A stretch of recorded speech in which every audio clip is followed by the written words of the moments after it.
next show will start in 6 minutes.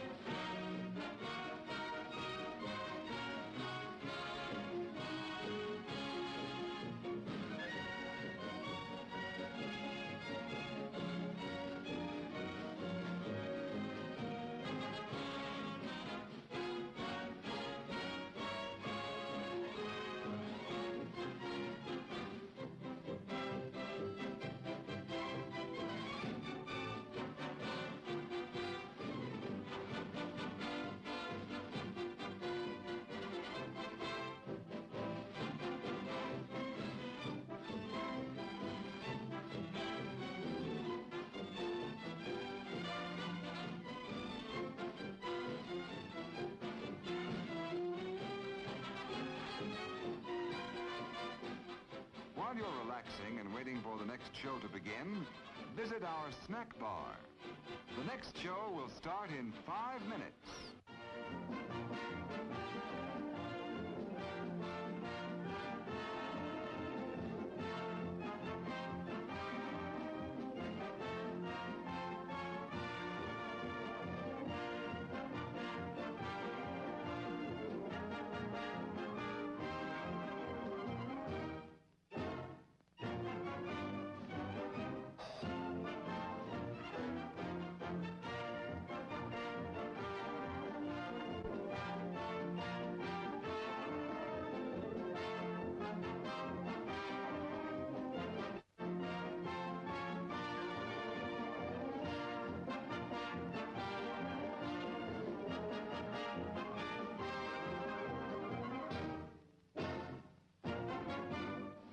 The next show will start in 4 minutes.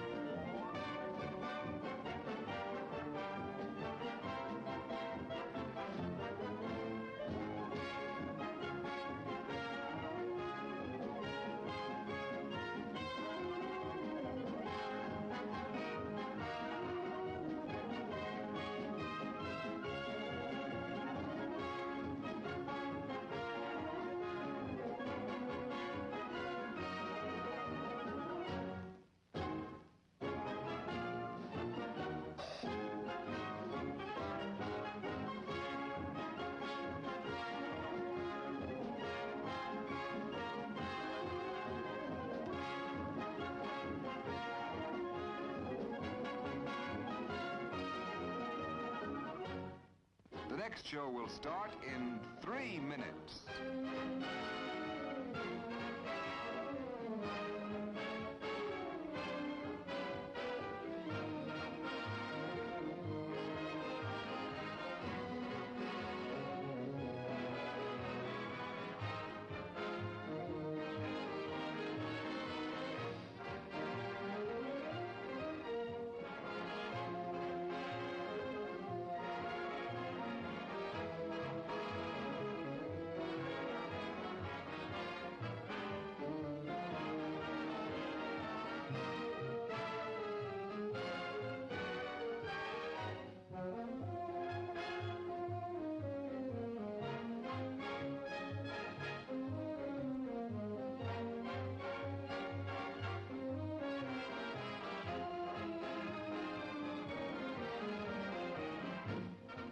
The next show will start in 2 minutes.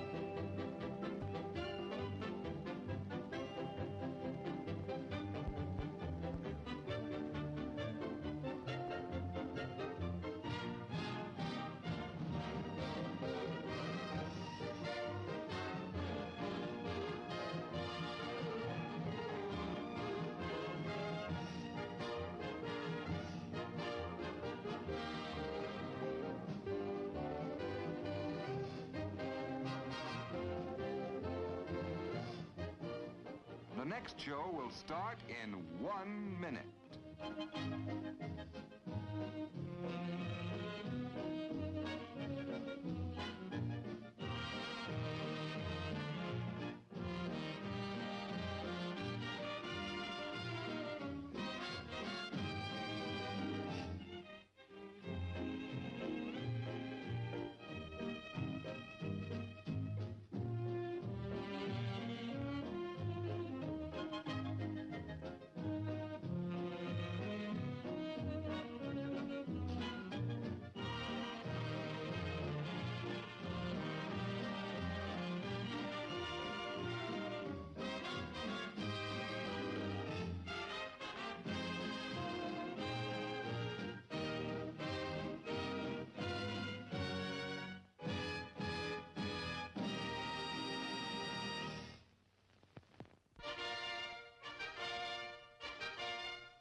Refreshing, ice-cold Coca-Cola with a bright, right taste and a special sparkle all its own. Enjoy a Coke at our snack stand right now. The show starts in 9 minutes.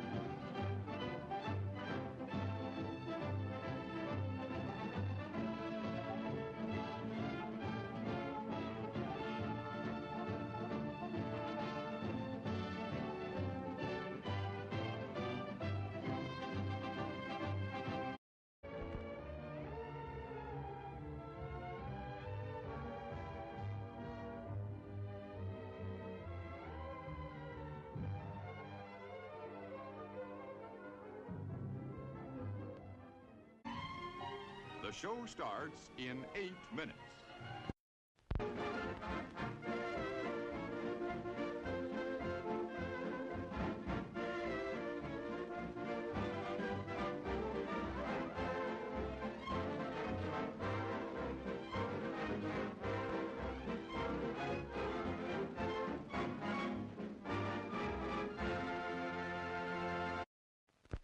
Fresh candies, the flavors you love. Assorted drinks, your favorite beverages. Hot coffee. Hot dogs the way you like them. Ice cream, smoothly delicious. The show will start in 7 minutes. Here's a choice of food and drink to satisfy anyone and everyone. You'll find something to please you to add to your evening's enjoyment.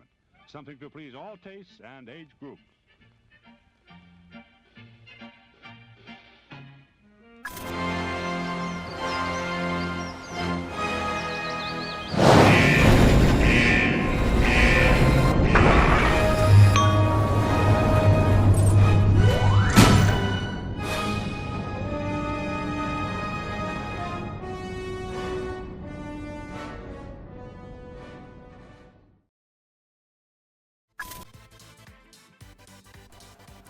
Ah, boy, here we go again.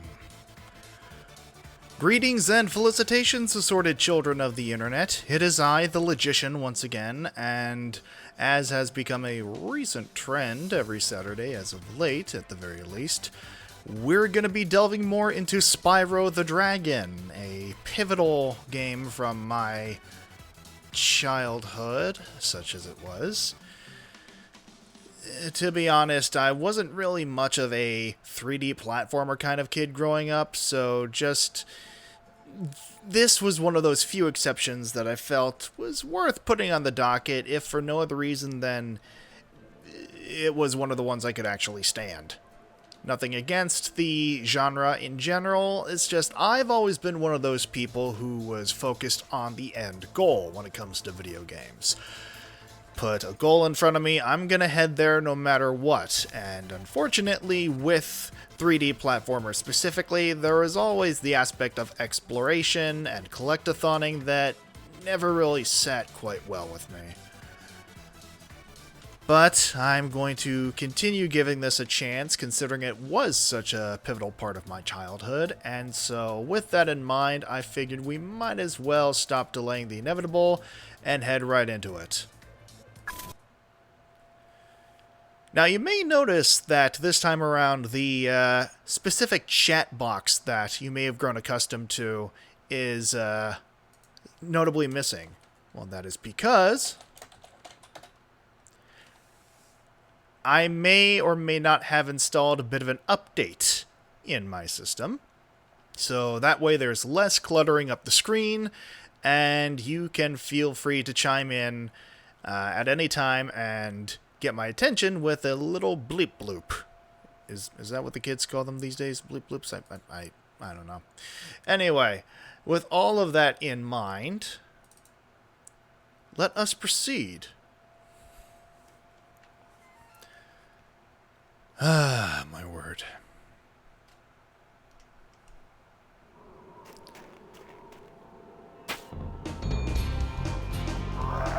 Now feel free to let me know if the audio is coming through at a reasonable level.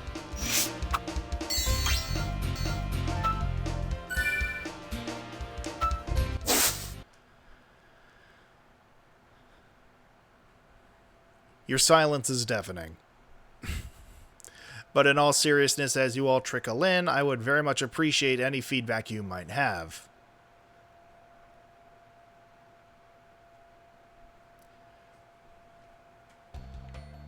So let me see here. The question was whether or not the audio levels are currently balanced enough for, I suppose, just pleasurable watching. I nearly fell for it again. But yes, whether or not it's within the realm of reason, I suppose. There he is, you motherfucker.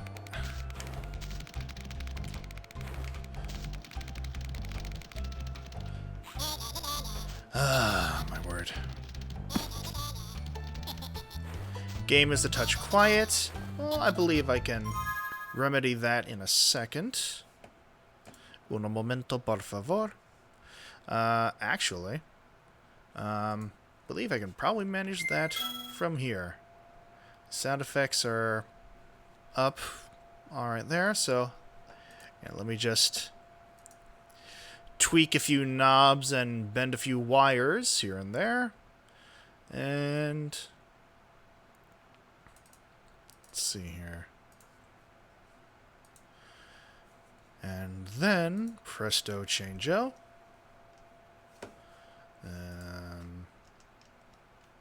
Oh, for the love of...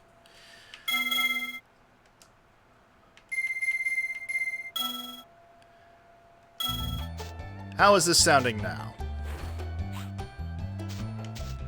Feasible at all?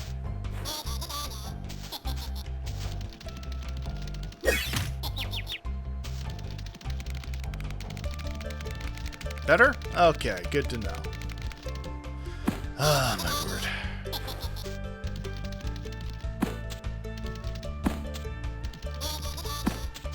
You know, I suppose I have to do a bit of finagling before I'm fully used to this particular setup again. And there we are.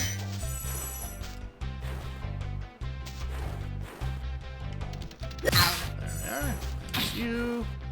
You know, awfully charitable of you to just line up like bowling pins for me. It's much appreciated. I'm sure they'll be fine. They're probably insured. Come on. There we are. Okay, so let's just to make sure we're covering our bases here. So, for those of you who haven't heard, this week's been, oh, you motherfucker.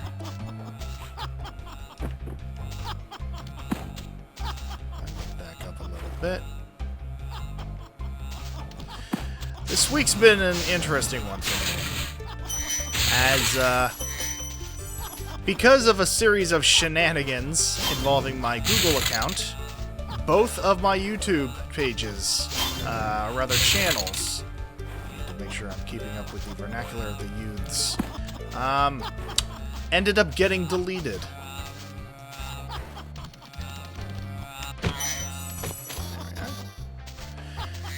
So now I'm in a position where I have to rebuild from the ground up. It sucks. I'm not gonna lie, it had me down for a veritable hot minute, but I am surrounded by loving and supporting friends who are all too fucking stubborn to let me give up.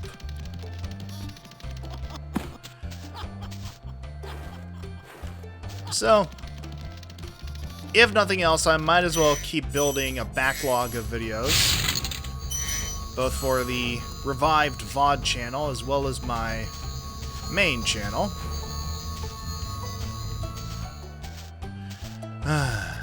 Hello, Pasea. Glad you could join us.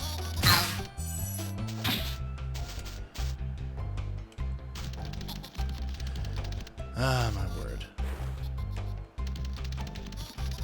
There we are.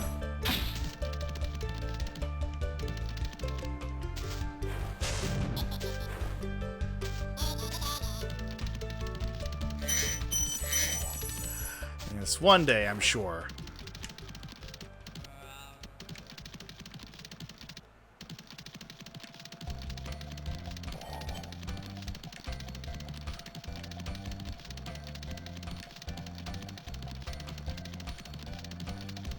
Ah, this fucking guy. Let's see. Yeah, no, I have my stubborn streak as well. You're not even wrong.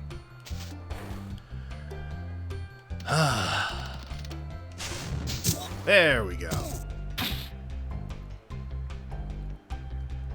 Alright, and another one bites the dust.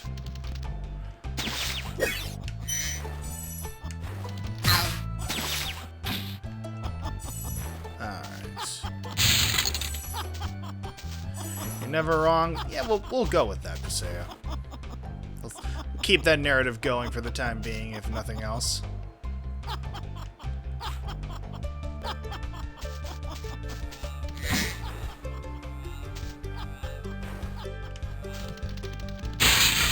There we are.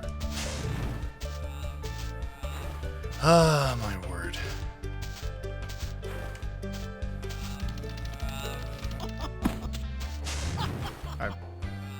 Guy. I'm not sure you understood the situation there, but hey, at least you went out thinking you were a badass. When you see arrows like these, you can charge along with them to begin a supercharge. Supercharge? Excellent.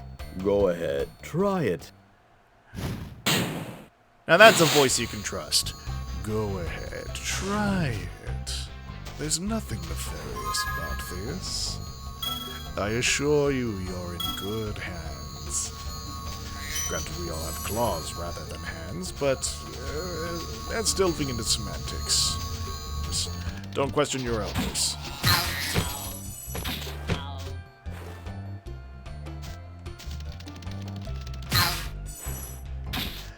Alright. I've swept the floor up here. What's down here? food. One. There we are. Get you all nice and full.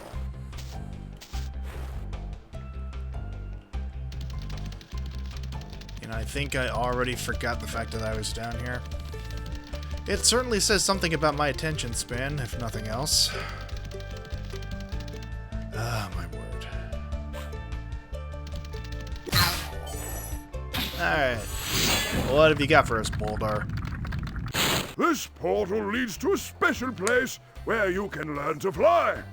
I remember when I was a young dragon, earning my wings. Learn to fly. Got it. You know, a little late into the game to give us that little tutorial.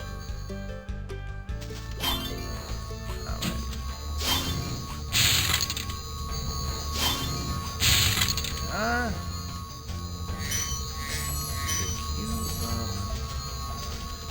Don't mind me, just making my way downtown, walking fast.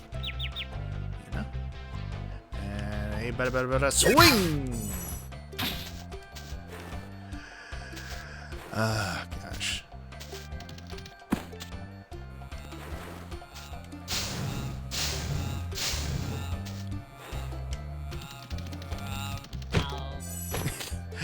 I do love that even in death, they stay on tune.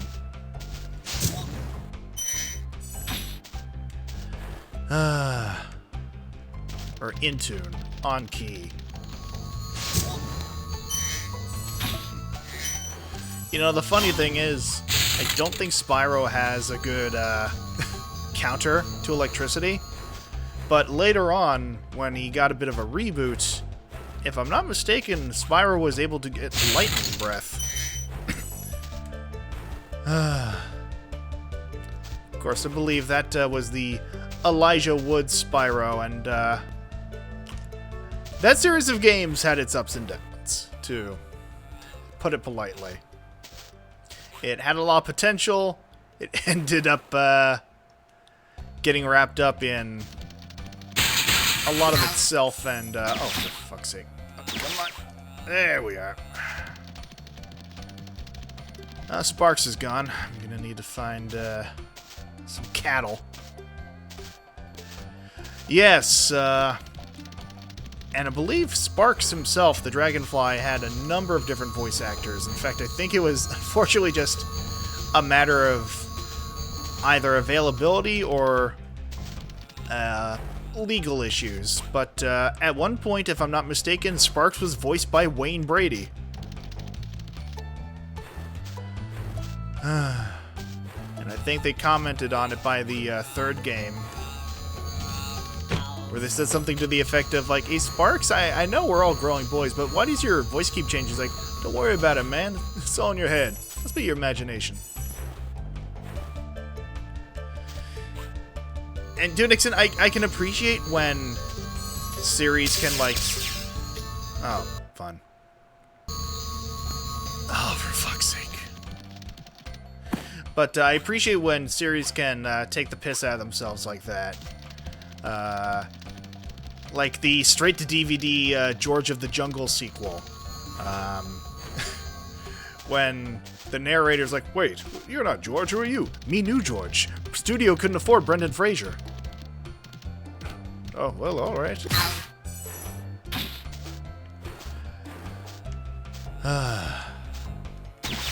Motherfucker.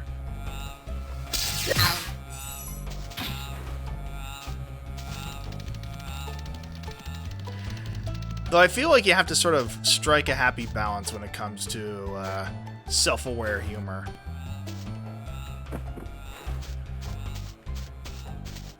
Because, let's face it, the Deadpool formula doesn't always work. Oh, fuck.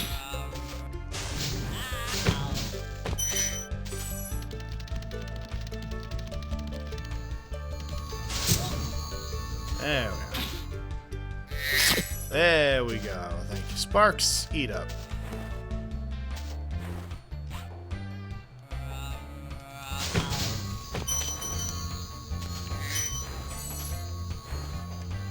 Now these were the fuckers.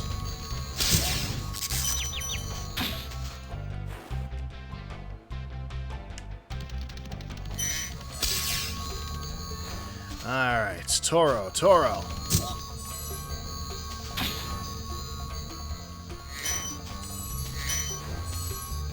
And there we go.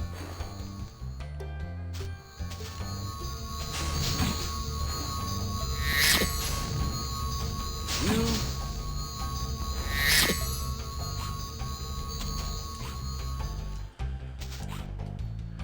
Now you, I see over there. I don't think I can reach you from here. So it raises the question, would I be able to reach? No, I don't think so.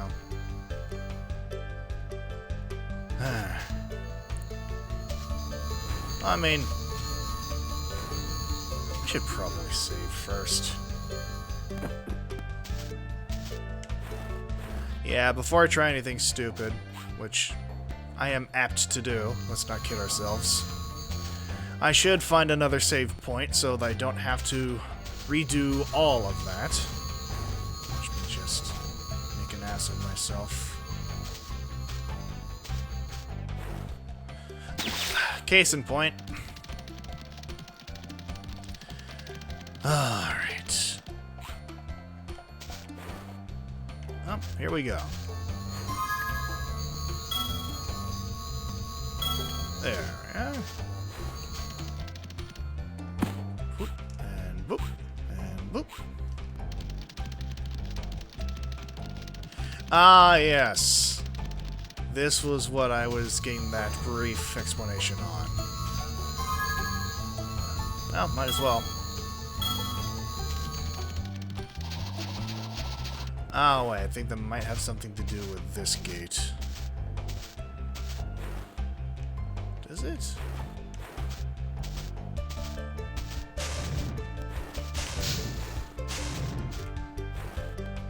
No, I don't think so.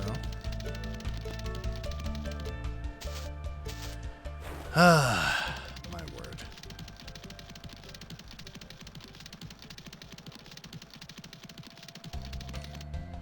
So I think I might have to head over here.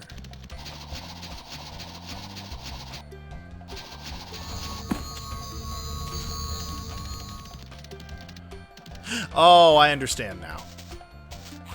I understand. I mean, it's gonna be a hell of a time, but I'm sure I'll get it with time and practice. Same as anything else, really. Which I suppose raises our first question of the evening. What was a skill that you had a tremendous deal of difficulty with growing up? Whether it was... Oh, okay, I guess I got the gems. Whether it was riding a bike or, I don't know, learning an instrument, something that was just like, initially, at the very least, the bane of your existence for as long as you were forced to practice it. Art? That's understandable. It's a grueling skill to acquire. I say this as though I had any sort of expertise on the subject. I think we can all tell, not quite the case. Excuse you. Oh, this is the boss. Math, you still don't like it? You and me both.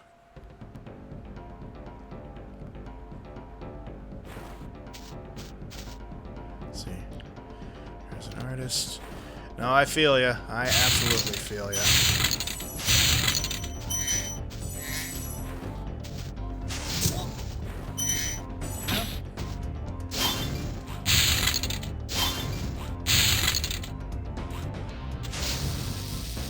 Enjoy, boys.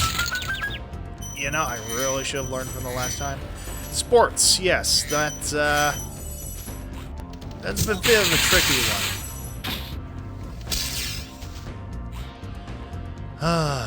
Let's see here.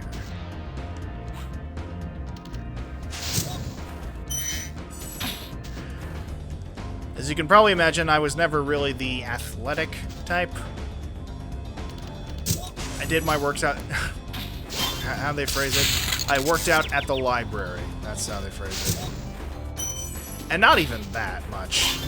Usually, like, the only trips I made to the library were for the Scholastic Book Fair, or the Bookmobile came to town. Alright. Let's see.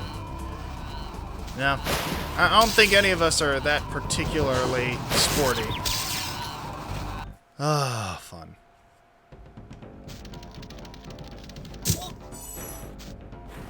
Two lives. Perhaps I should not have charged in quite so thoughtlessly. Let's see. Just by being good at it, you hated reading and spelling. You know, that's just it. Like, even if you excel in a certain field, when it becomes obligatory, a lot of the joy sort of gets sapped out of it, unfortunately.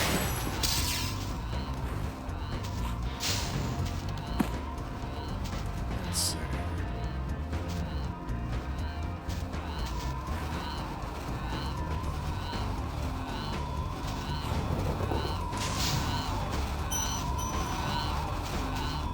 Oh, well, you got him.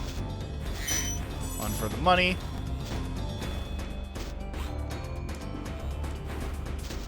Oh, fun.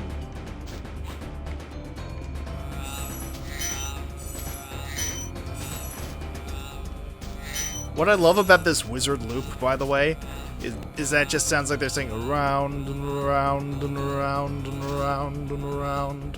Which, in the case of their boss here, it at least makes sense contextually.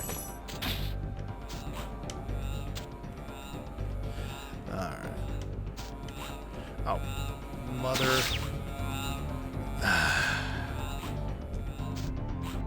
Fucker of mothers.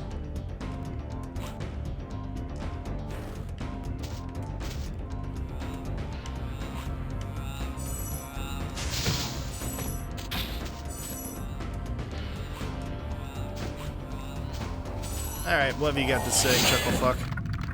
Altair, apologies. Thanks for releasing me, Spyro.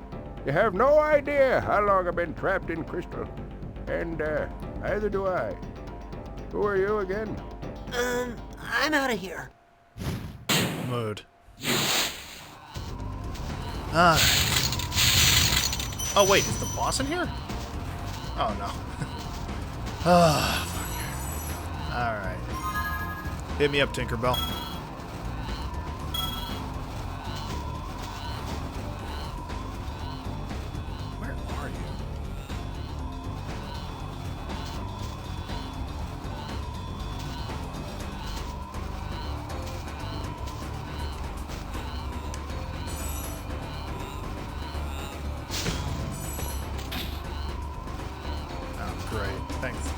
Thanks for that.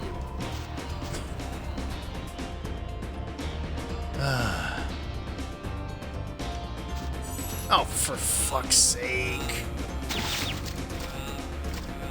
Alright,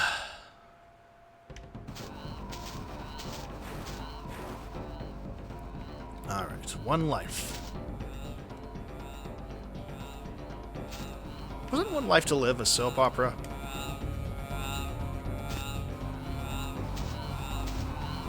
I don't know, that suddenly came to mind for me. Alright. Because I remember there being something like that. I remember there being, at least in the early aughts, a number of soap operas that had just sort of...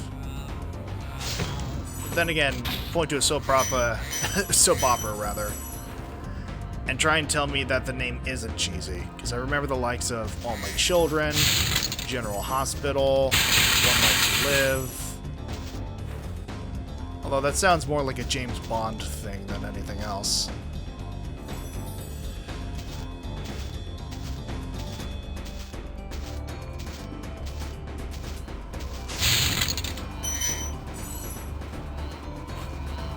Alright. there you go. Singed by the beard. Okay. And yeet. Alright.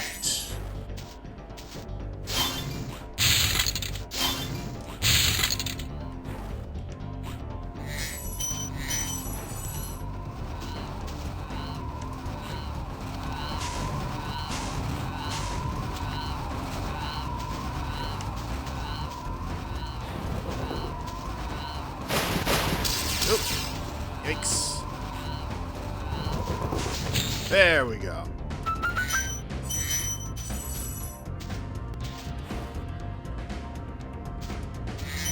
Thank you.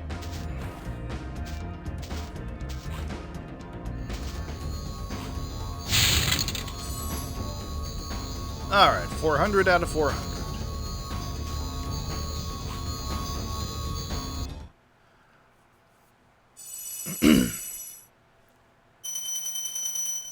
Alright, not a bad haul. Reasonably speaking, I probably should have started the trick of levels in this world. Maybe not necessarily with the boss, but hey, live and learn.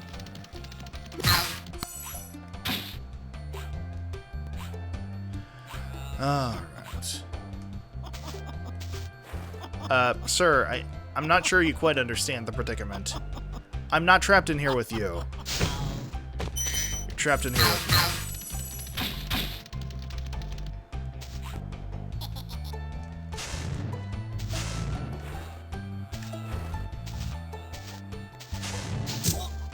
Thank you. Now, I know there's also that motherfucker in here. Oh, wait, no, I just came from there.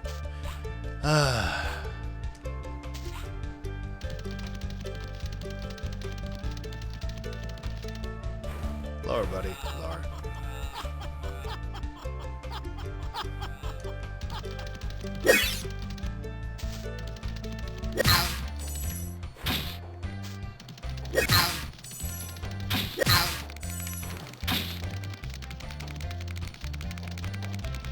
Ah, close.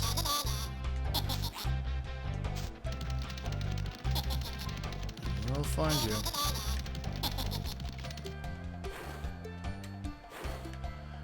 Alright, pet me up. Stop me up, I'll never stop.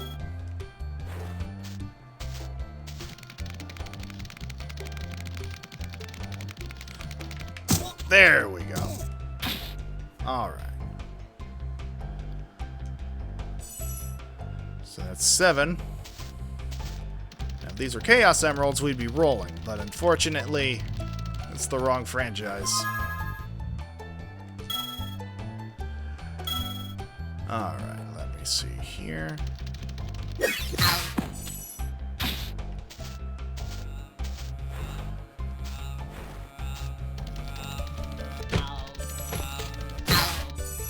Hey, double whammy.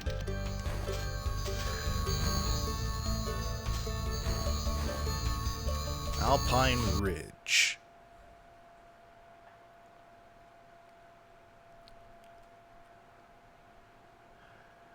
Ah, my word. Right out the gate, thank you. You know, I'm not sure what I expected to happen there. Oh, for fuck's sake.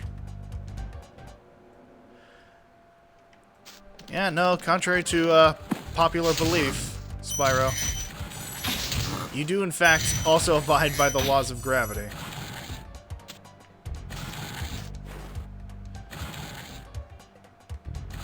Ah, my word. Alright. Ah, for fuck's sake. And my last one. Yeah, come on, big boy. Oh. I could definitely use one of those.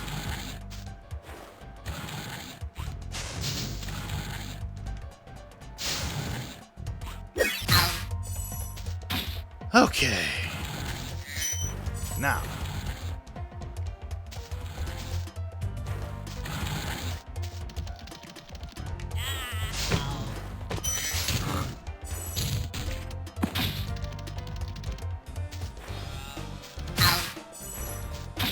There.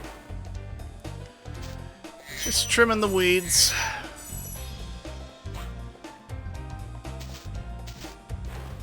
Alright. Oh, well, hello?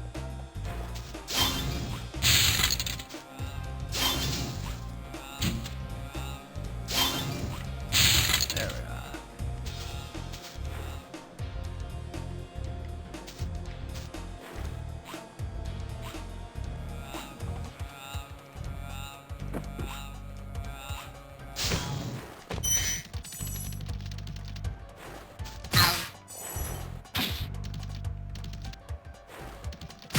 There we are.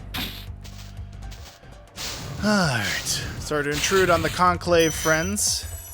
Fortunately, I have a couple things that I conveniently misplaced. Reclaiming them. You know, the premise of this game has some vague implications thrown around, because the whole premise is that Nasty Nort, the primary antagonist, has a staff that can turn treasures into monsters, and that the whole point of going around destroying all these people, their lives, their livelihoods, everything they've ever known and loved, is to get your treasure back. But first of all, for dragons. Traditionally speaking, dragons don't attain wealth and treasure through the most honest of means. And second of all, yes, go ahead. I'm sure you're just about due for a grooming there, bud. Second of all, it raises the ethical question of whether or not it's okay to rip the gift of sentience away from these various previously inanimate objects. I mean, it's essentially the same plot as Wario World. It's just you're labeled more the good guy in this one. Spyro, you're not afraid of those big, noisy, gigantic, awful beasts, are you? Of course not. I didn't think so. Thank you for your time. Alright.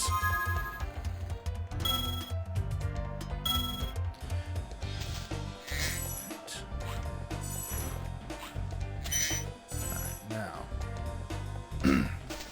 Anything over here? Oh. Oh, he an Angie boy.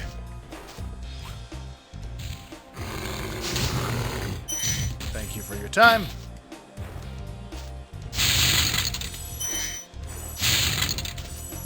Alright. Just collecting the trash.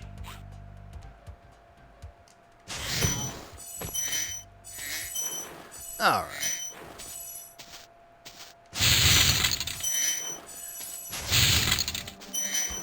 There we are. And then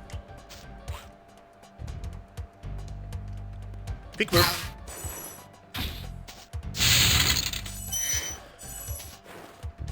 But yeah, Wario World was an interesting case in that it makes no sort of attempt at subtlety in conveying that Wario is a greedy, selfish son of a bitch. And yet you play as him, and we're supposed to root for him in helping him gain back his ill-gotten goods, which again have taken the form of monsters. And in a very Luigi's Mansion-esque move, the more treasure you earn by the end, the larger you can restore your mansion. Oh, thank you for releasing me. There's another one. I believe that makes 4. Yes. For the uninitiated, I believe we were keeping track of how many of these dragons had that sort of unoriginal response to being encased forever in carbonite, as it were. No need to apologize, Silver. By all means, do the thing. Insert Legend of Korra reference here. There we are.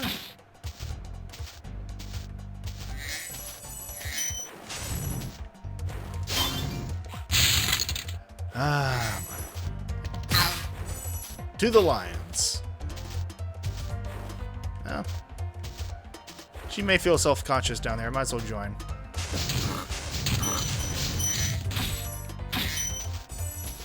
Alright. Set all of them down here.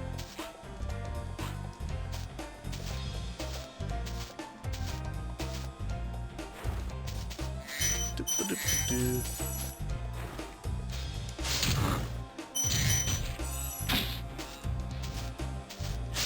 Thank you.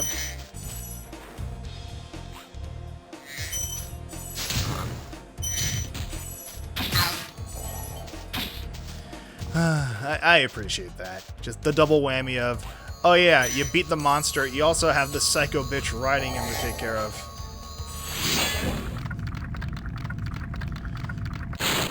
Great work, Spyro. If you keep this up, you'll learn all the tricks of the Magic Crafter world. The Magic Crafter world, that's right. I believe thus far we'd had the Artisan world and the Warrior world. Or something to the effect of the latter. I'm trying to remember how far into the game we are. Because I thought I remembered the second to last or last world being related to magic, but this seems a bit soon to be close to the end. Oh, well, we've come literally full circle. Oh, I see something over there. That's right, I need to face that conclave over there. I make you want to replay these games, you know? They're easy enough to get your hands on. It's just a matter of resting with your conscience, as it were. As to whether or not you're willing to succumb to a life of dreaded piracy. Oh, before I do anything stupid, I'm gonna save.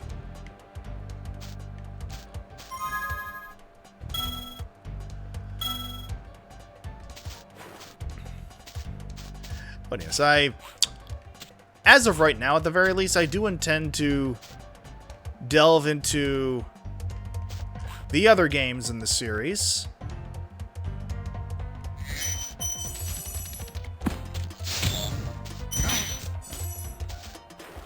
Here they are.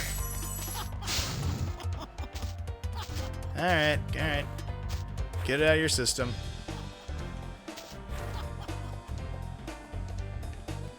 Yeah, you wanna settle down there, buddy? There we go. Also, yeah, not a bad idea to go with the remastered versions. There we go. Probably sorted out a lot of prior hiccups in the coding. I will say something that I appreciate about certain remasters is when they include the function, or the feature, rather, to play with the older graphics. I'm 90% certain that's not the case with the Reignited trilogy, but I do enjoy when that kind of feature pops up. Fair? I'd like to think so, at least. Alright.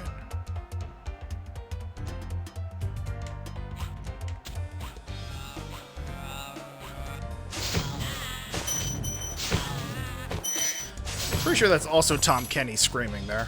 He got around in this game.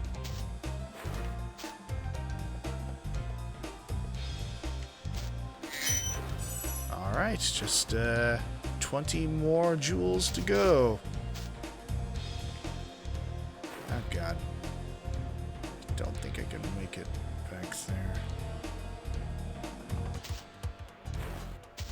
Well.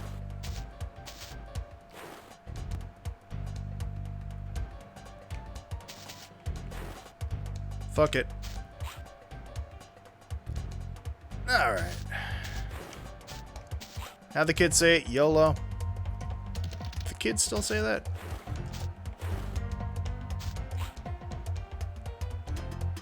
Oh, yeah, I still have shit over there as well. Oh, fucking egg thief, of course. Ah.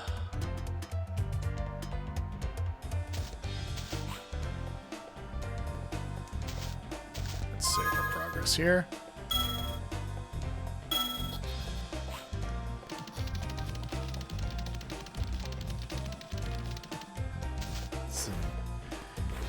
Carpe diem, you know?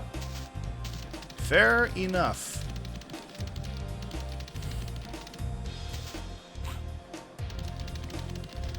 Alright. Let's save here. You don't know what they say now? I mean, the only reason I have any sort of sliver of an idea is because I work with them for a living. Not my first choice, but oh,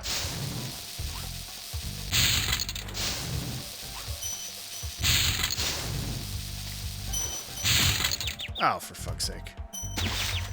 Hello, Pinky! Thank you so much for coming! For those of you unfamiliar, Pinky is a friend of mine. They have their own VTubing career ahead of them, along with their partner show. It's a pleasure to have you here with us.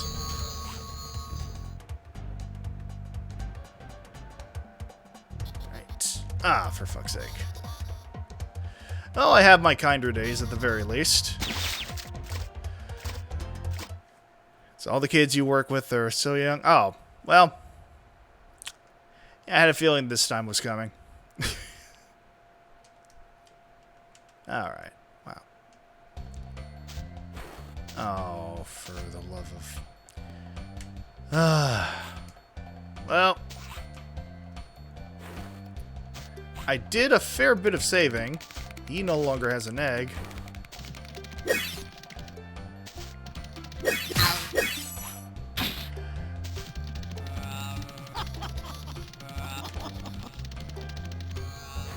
Ridge. Yes, I was just mentioning earlier how many memories I have with this particular series. One of the few 3D platformers I could really stomach as a child.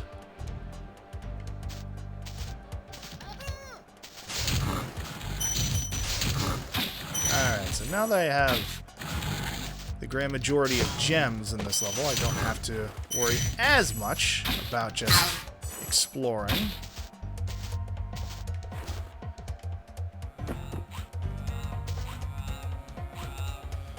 And there we are.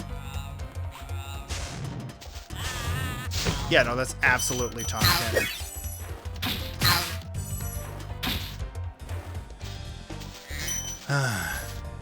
As I mentioned before, I do have every intention of continuing on to the other Spyro games when and if I beat this one.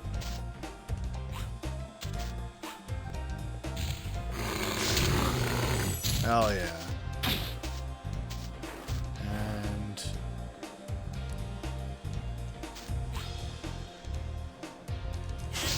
yep.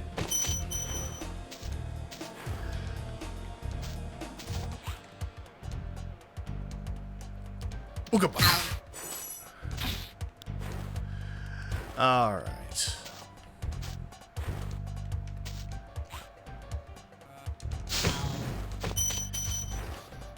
Let me pick that up. See, the trick, kids, is to try and hit where the enemy is going to be, not where they are. Moving targets are a pain in the ass that way.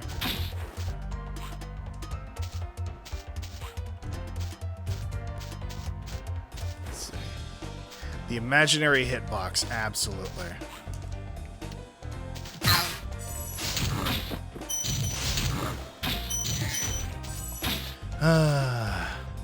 when you play Space Invaders. Exactly.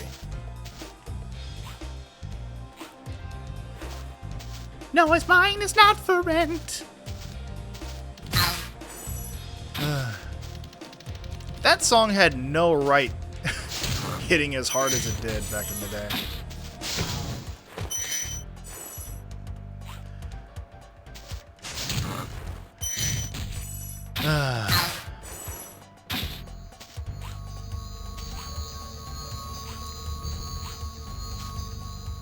Now save.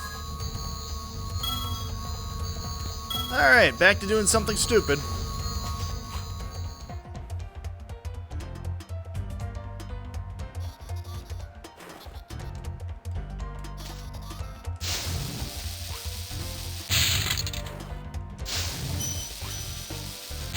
Alright, so I don't royally fuck it up.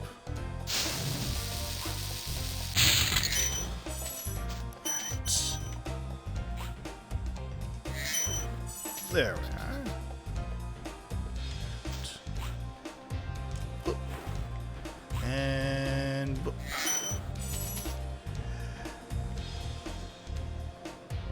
And oh yeah, so I guess not stopping at 400 this time.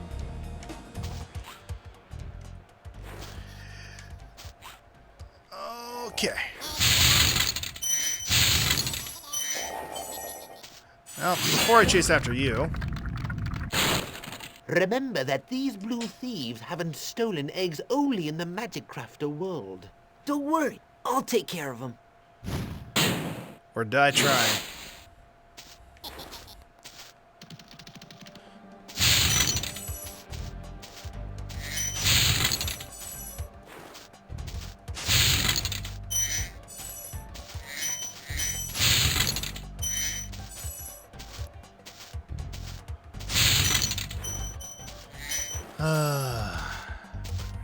See, it's easy now that I'm going at a leisurely stroll, picking up every single gem under the sun.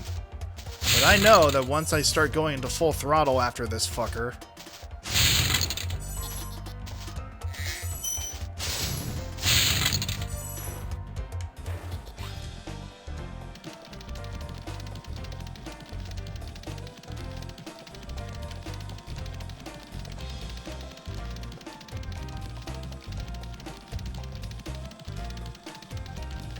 There we are. And that makes 8, if I'm not mistaken. Alright. Now, did I miss anything out here?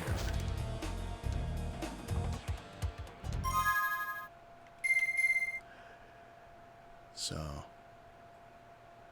439...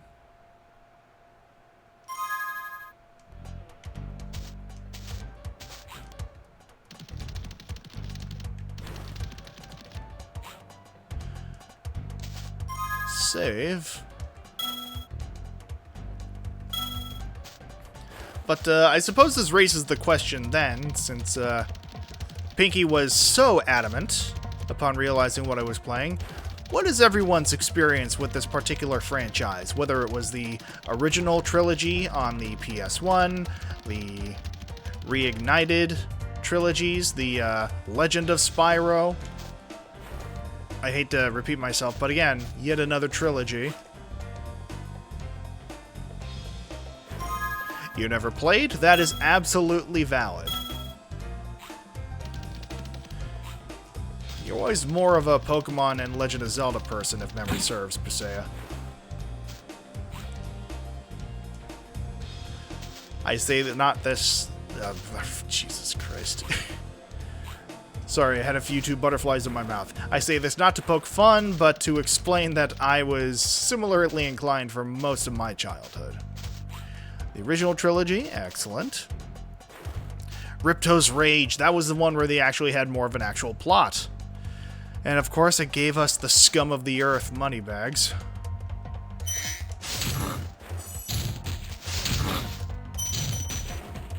Thank you.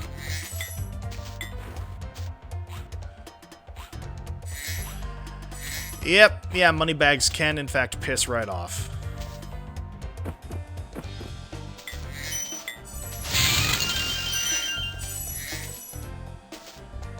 then take cover.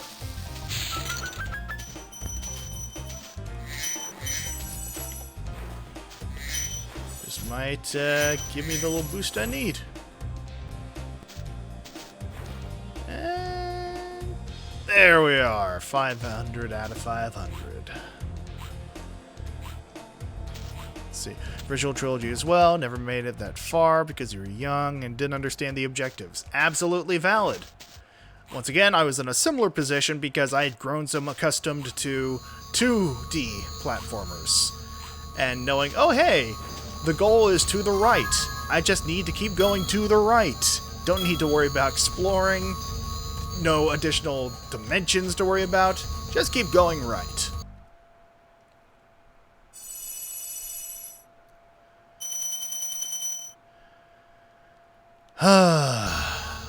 There we are.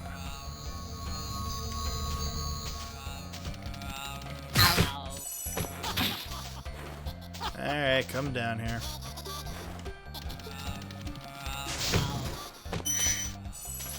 And back to my save.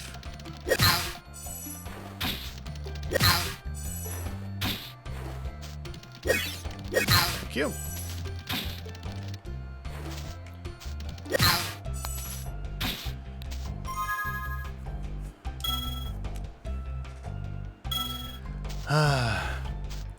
Let's see. You played Enter the Dragonfly recently. Yeah, no, that was an interesting one. It introduced all the characters. Every single one. And I think that may have been spurred on partially by the success of the Crash Bandicoot series, where they had more playable characters. And so they thought, fuck it, let's just come up with an entire rogues gallery. Highly specialized. That Spyro can call on in times of need.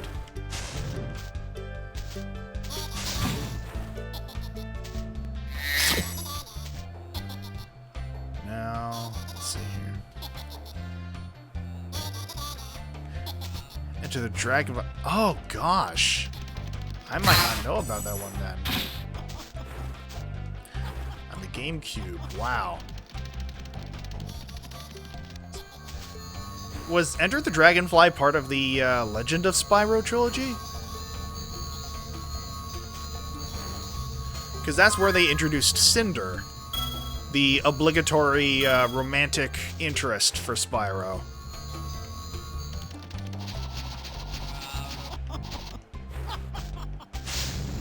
Chucklefuck. There you go.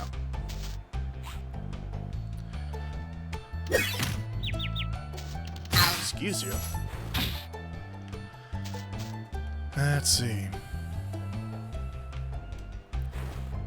Yeah, no, that's also valid. I'm trying to remember.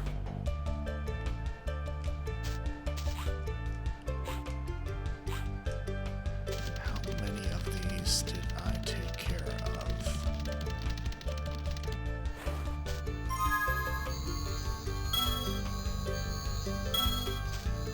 High caves. Did I already do this one and I just have horrendous memory? Well, we'll soon find out. Oh, no, this is a new one. You are now a Cinder fan? I'm happy to hear it.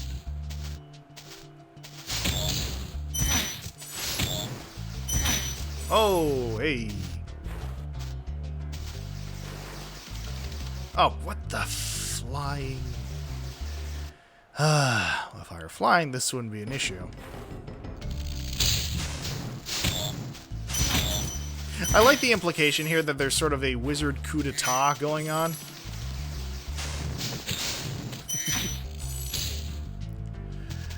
Between the ice wizards, the wind wizards, and the lightning wizards.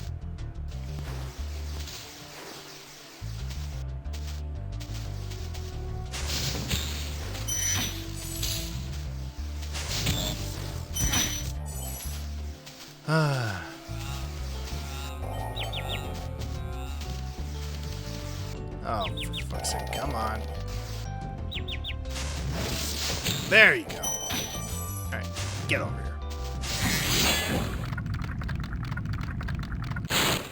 Please do something about these green druids. They insist on moving everything in sight. I mean, usually when you're dealing with druids, they have a fairly good reason for moving things around. Generally implies you're fucking in natural matters in which you really should not be fucking.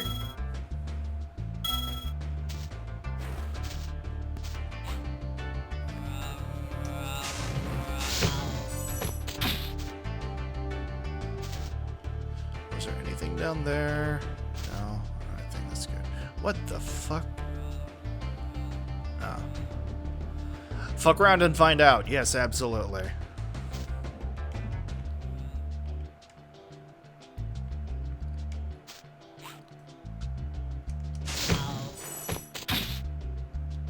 Alright. That do, in fact, be how magi work.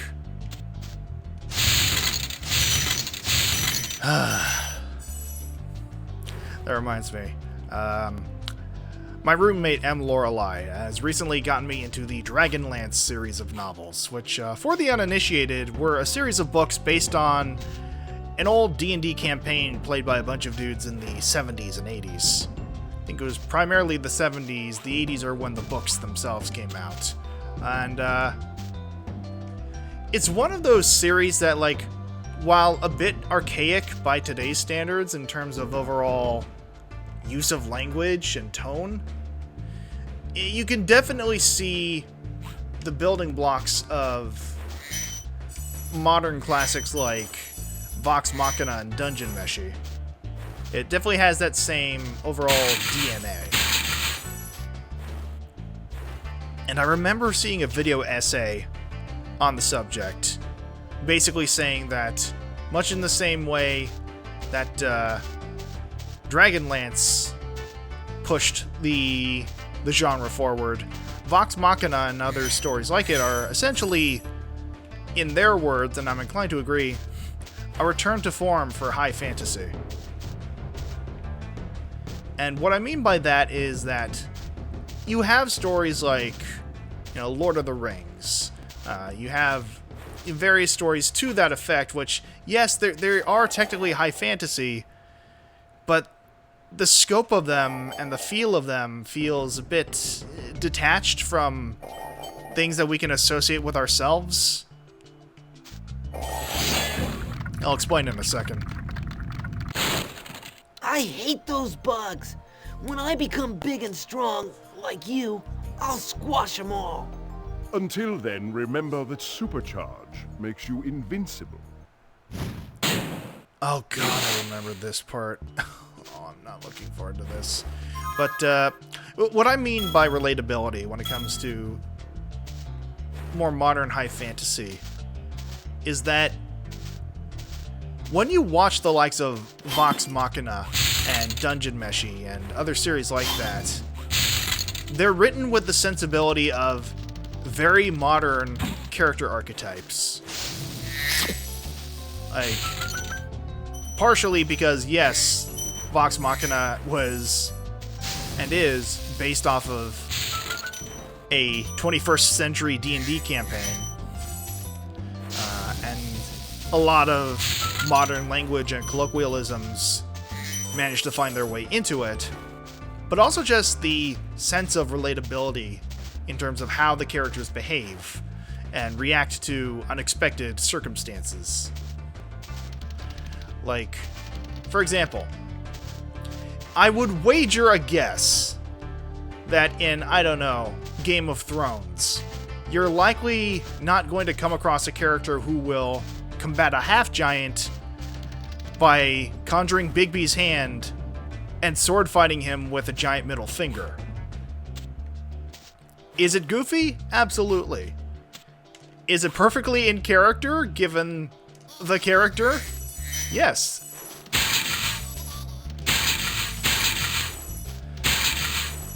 I mean, it's silly and goofy, and it's something that modern audiences can relate to while also immersing themselves in a high fantasy world. Something that's a bit difficult with other series.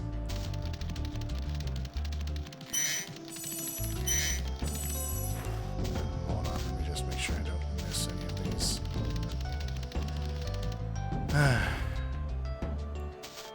It's the same with Dungeon Meshi. Like, for example, we all have that friend who might be a picky eater for whatever reason.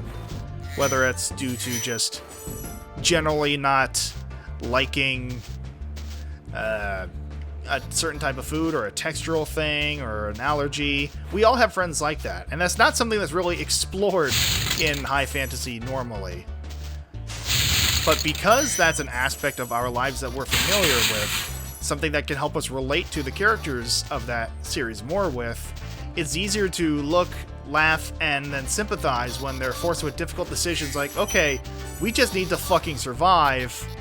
What do we do?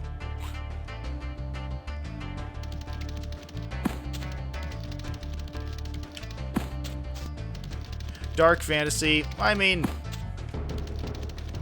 I always get a bit... I feel like these genres get a bit muddled sometimes. I am of the opinion high fantasy is any series where it's medieval in setting, there's magic, it's a world not of our own, and there are creatures and abilities that cannot exist in our world. That is high fantasy as far as I am personally concerned. And that fits Lord of the Rings, that fits Game of Thrones.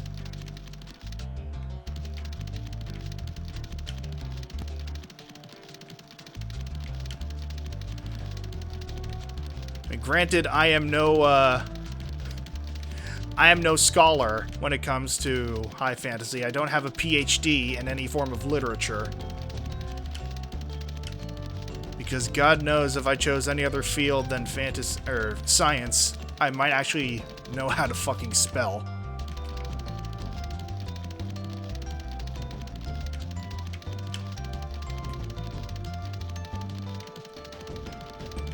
There we are.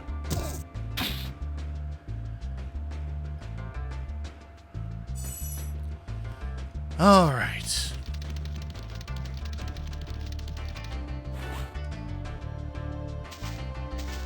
Let's see here. Let's see. High fantasy specifically with other races involved. Game of Thrones is humans and magic. There's I would argue that there is in fact magic in Game of Thrones. There's dragons. There's undead. I'd say that sort of qualifies overall. Although I will grant you that yes, there's not much in the way of elves and dwarves and halflings and all that stuff. But I'd say it's still in that same vein, regardless.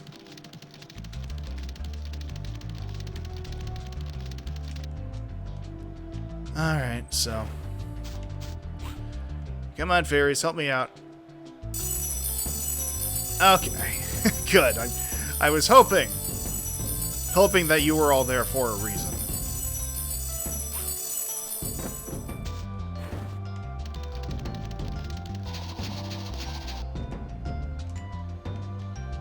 Okay.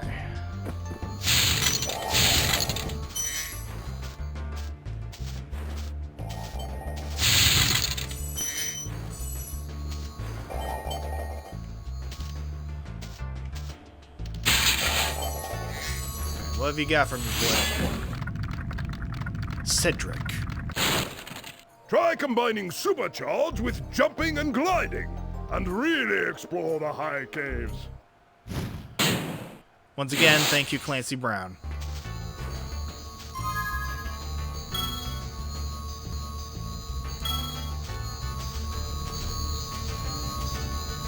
Alright, so. What else is down here? Oh. Well, it's nice to know that we have our lifting crew here.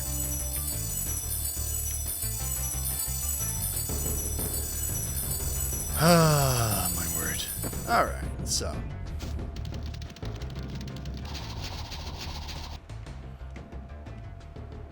Alright. Next, I know I have those fucking bug caves to go through.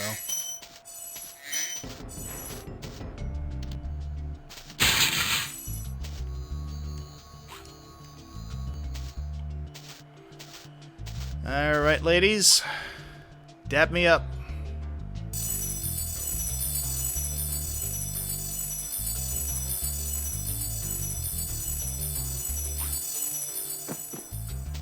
Now, can I just make my way over here? Yes, I can.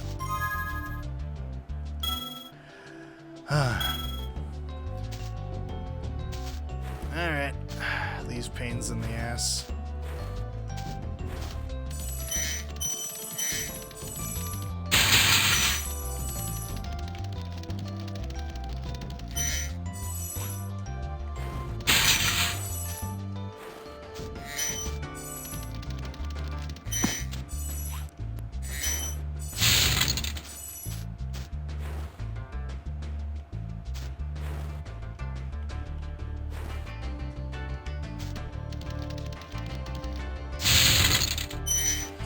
This, I believe, takes me back to the beginning.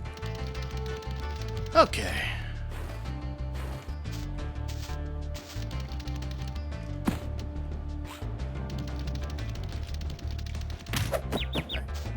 Alright.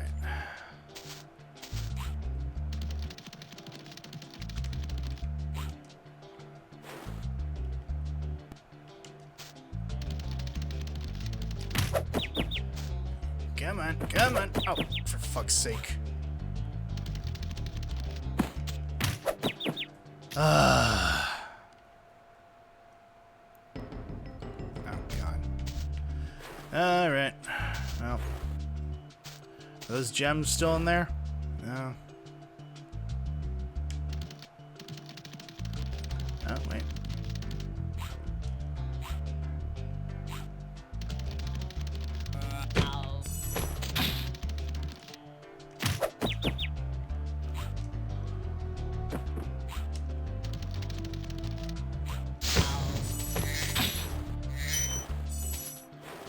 Does that do it? Nope. There's more to go. Alright. Oh, that's right.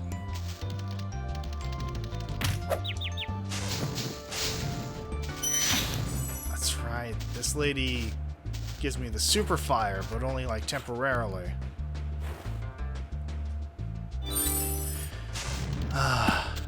And thus began Spyro's foray into interspecial dating. Because some of you may recall after this that he becomes entangled with a satyr.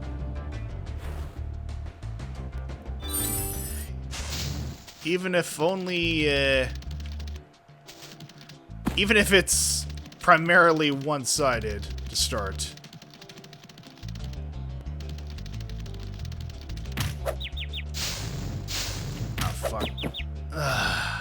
Okay, fine.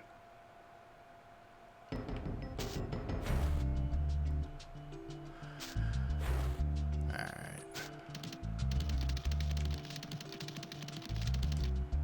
Oh, come on, fucking...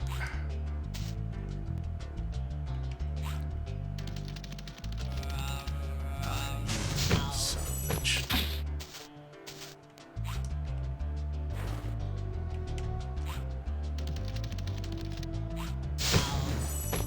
You.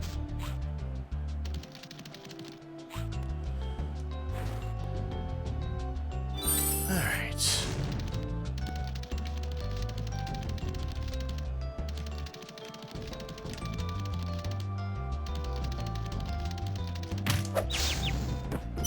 There we are.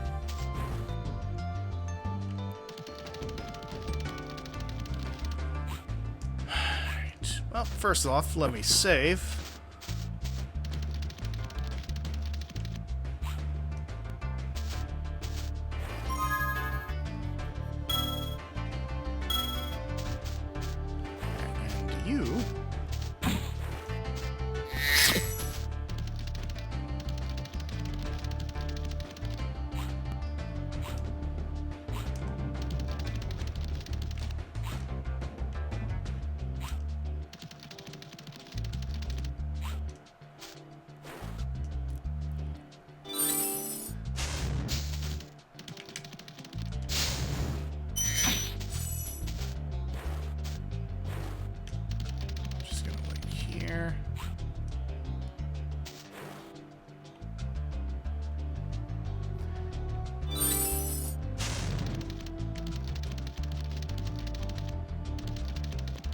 Hey, big boy. There we go.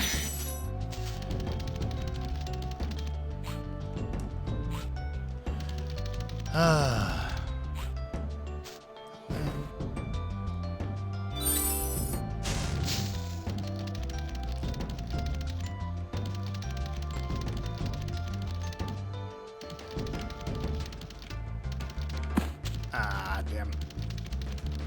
Squandered it.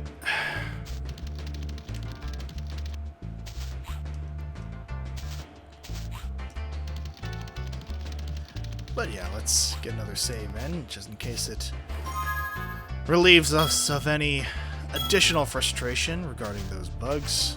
Let me see if I can lead this fucker a little closer to me. Don't stand so close to me.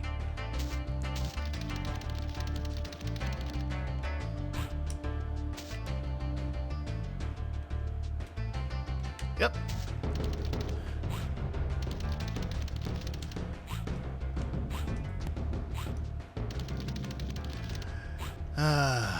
The joys of tedium in platforming. Once again, this is why I predominantly enjoy 2D platformers, but hey, we're making progress, slowly but surely.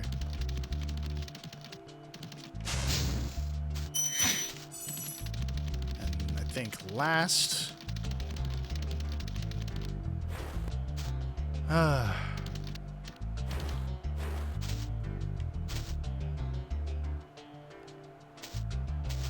That's gonna be close, but it might be doable.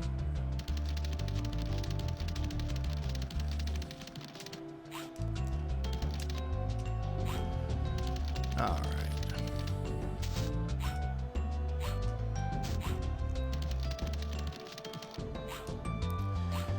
Alright. Alright, lady, dap me up.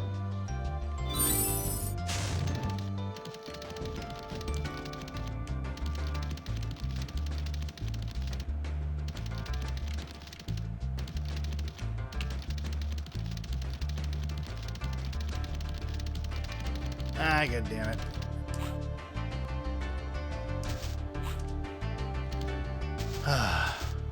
Fortunately, I don't think I can make it that far.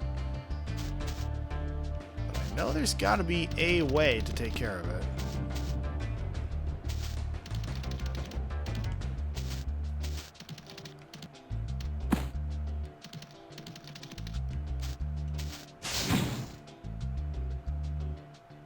Oh, my dumbass.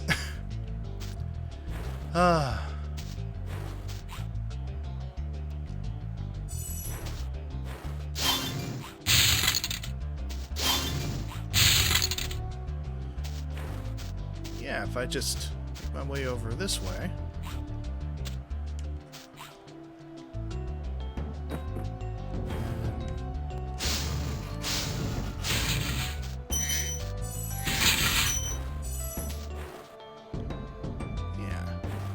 Okay. So, if I head over there...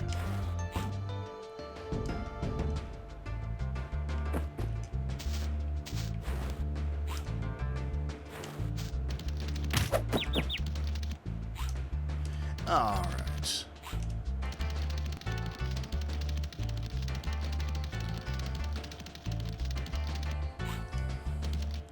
You know, I think primarily one of the main reasons I stuck with this series, even though I don't think as a child I ever finished any of the Spyro games, despite owning all three, it's just because I enjoy dragons as a concept.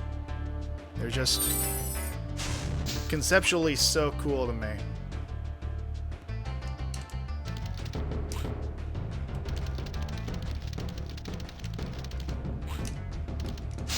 There we go.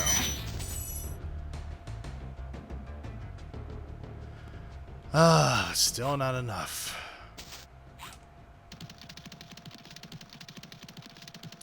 Well, I might as well get that save in. I was one of those kids who enjoyed anything even remotely saurian, dragon-like, That was absolutely my jam.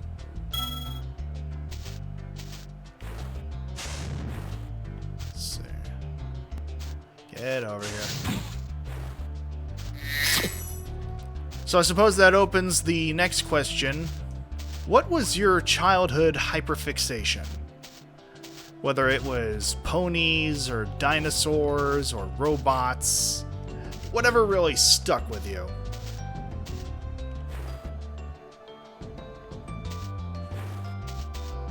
I've already mentioned a number of them. Dinosaurs, excellent choice. As someone who enjoyed many a Godzilla movie in my youth, I say as though I don't still enjoy them, I can absolutely sympathize. You shall not answer that? Why, are you afraid the truth will expose you for the goblin that you are?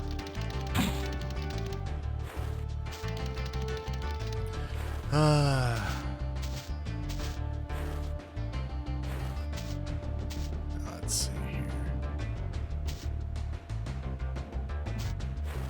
I'm listening. We're all listening. We're always listening, Husea.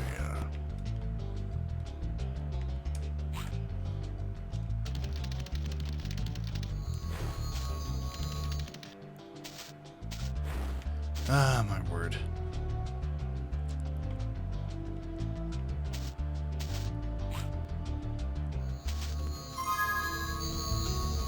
None of that?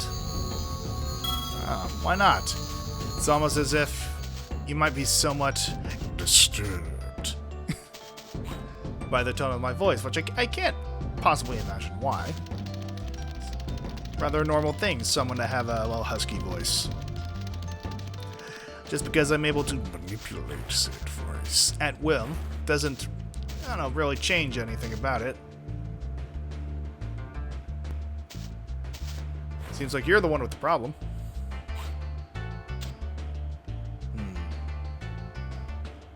Uh-huh. Uh-huh. All right.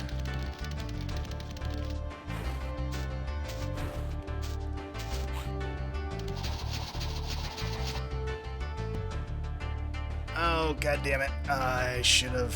Oh, well, thank you, ladies.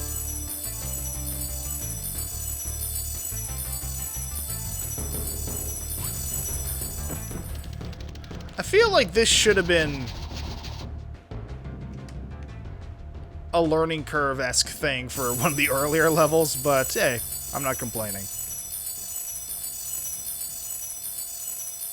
But yeah, Pinky, if you're still here, outside of the obvious answers of clowns and demons, what was something that you found yourself attached to by the hip as a child?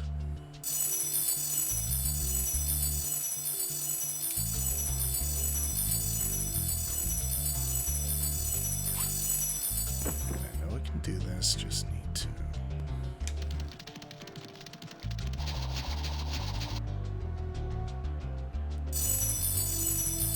Come on.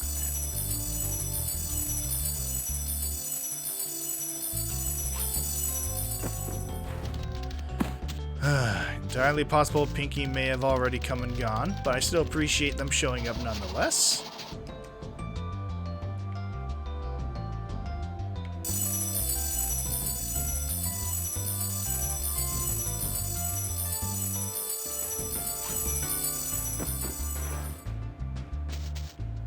Let's see. Previous statement stands. Coward.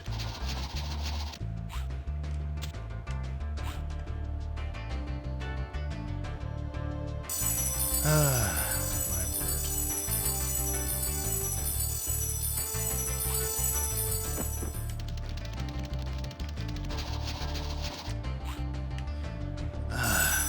Once again, I am glad these supportive people are here. See, this is what it feels like when my mods, the Coven, as I like to call them, take care of any, ish, as the children say, in my chat.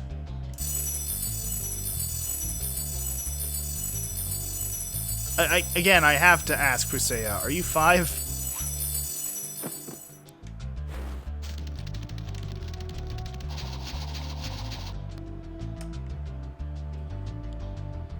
Come on.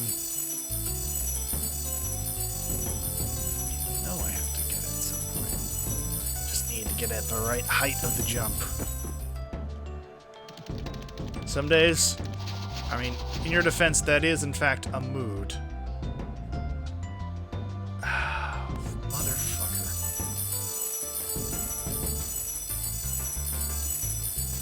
Sometimes I dream about cheese.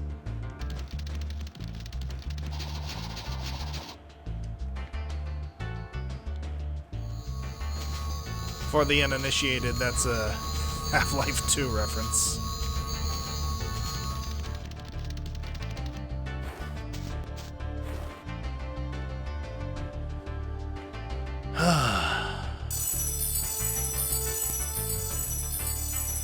Need to get over there.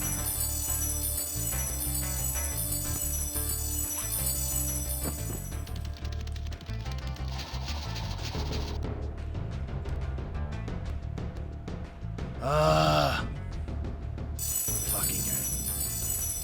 Again, I know it is possible.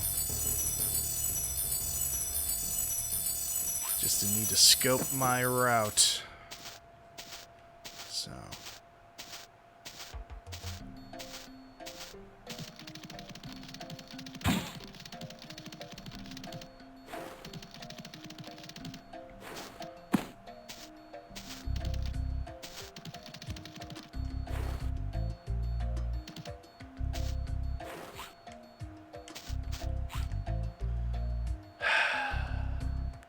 That's what I need to do. That's where I need to go.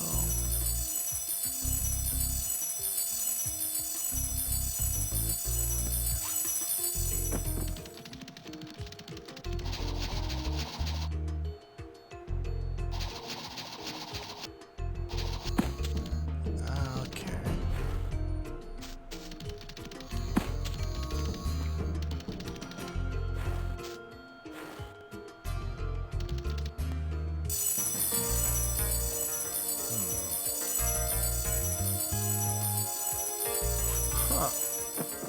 Maybe then.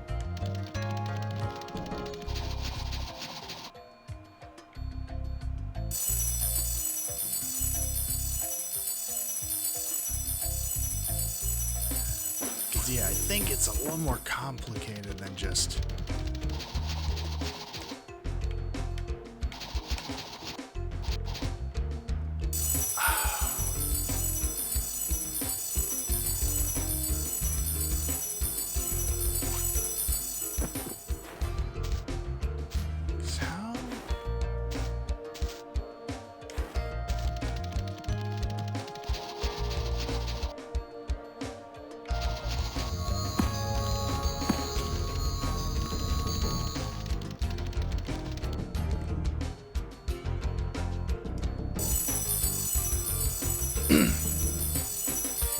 twist myself around in there, that's going to be a bit of an issue.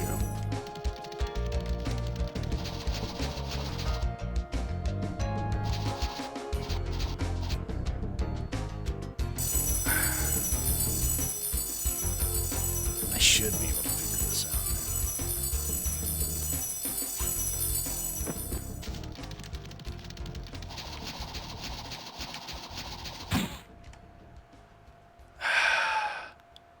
What about the cave to the right? See, I'm wondering about that. Because I know I can get to the cave to the right. But I need to break my... yeah, my sprint in order to do it.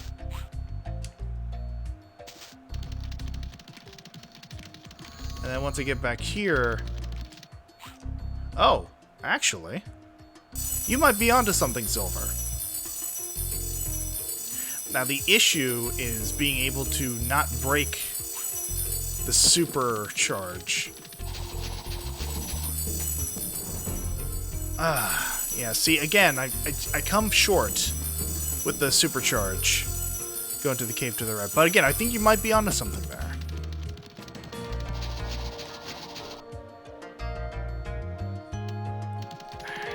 Oh, no. Again, I find I just...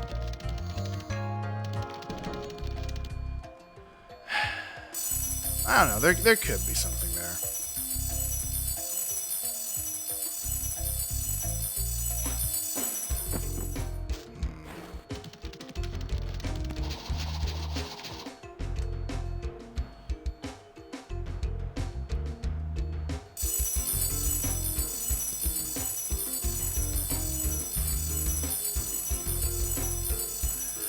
Once again, the high-octane action you all came here for, ladies, gents, and everyone in between. Oh. Maybe. Again, I think I just need to time the glide at the height of the jump.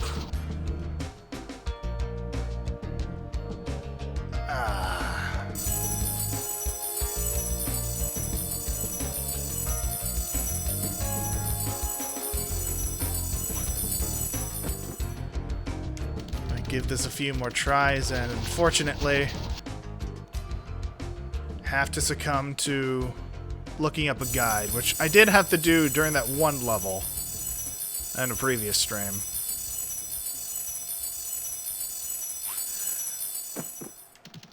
Most of you... To be fair, you were playing Soma. I'm playing Spyro the Dragon. So I don't think I have the excuse that you had.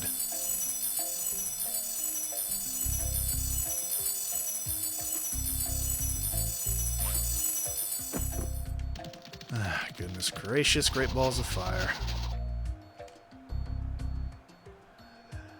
Alright, so I think what I'm going to do is actually look up how to potentially make my way downtown walking fast. And I will be back with you in just a moment.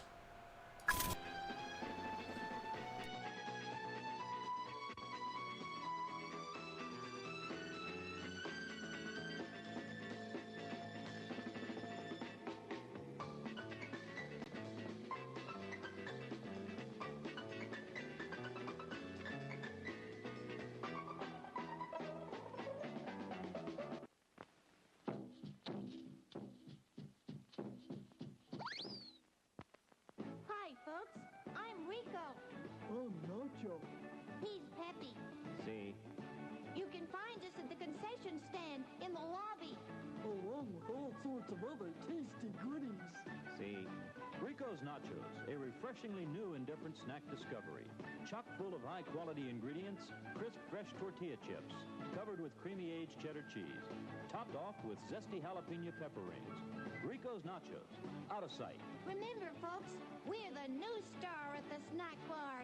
Rico's Nachos, a new taste treat you can't beat. See? Rico's Nachos, on sale at the snack bar now.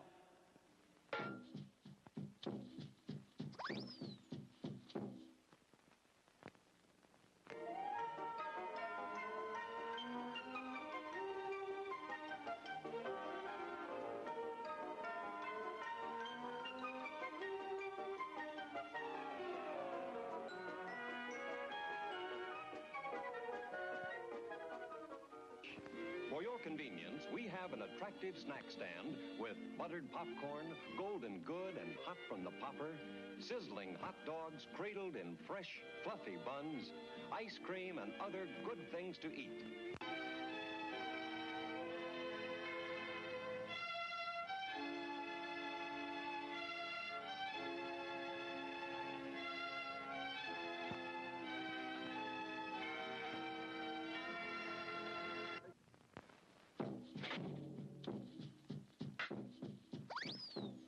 Fresh candies, all kinds, all flavors.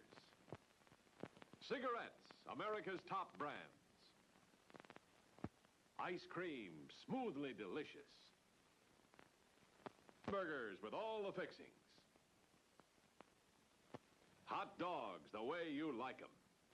Freshly buttered popcorn. French fries. Hot coffee. Pizza that's perfection. Most of us will spend Memorial Day weekend with our families, watching parades, picnicking, golfing, just doing the things we enjoy. To top off a perfect weekend, may we suggest you see our special holiday show. It's an exceptionally entertaining program. So plan to relax and spend a few enjoyable hours with the family at this theater during the Memorial Day weekend.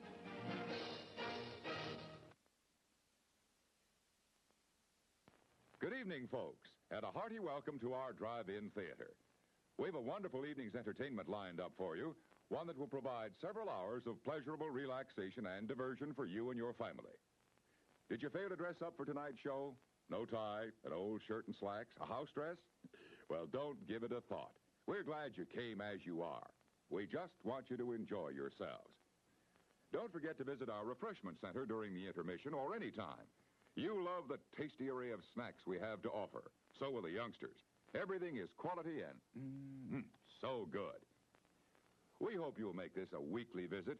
Bring the family. Bring your friends. There are always wonderful new pictures to see, delightful snacks to nibble, a gay, pleasant evening for all. Oh, a word of caution. Don't drive over 10 miles an hour in the theater area for your safety's sake. And Mom or Pop, go with the kids when they leave the car. We hope you have a wonderful time. Come back soon. It's 4 minutes till showtime. Hey, fellas, don't fight over that hot dog. There's plenty for everyone. Big, plump, and juicy, wrapped in an oven-fresh bun. Add mustard, relish, ketchup, and go to work. Yes, the hot dogs at our refreshment center are the best you'll find anywhere.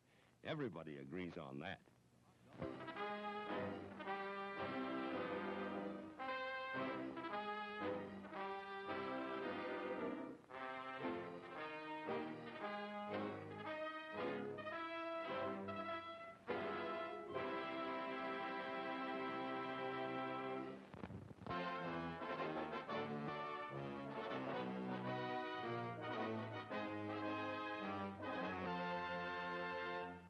It's 3 minutes till showtime.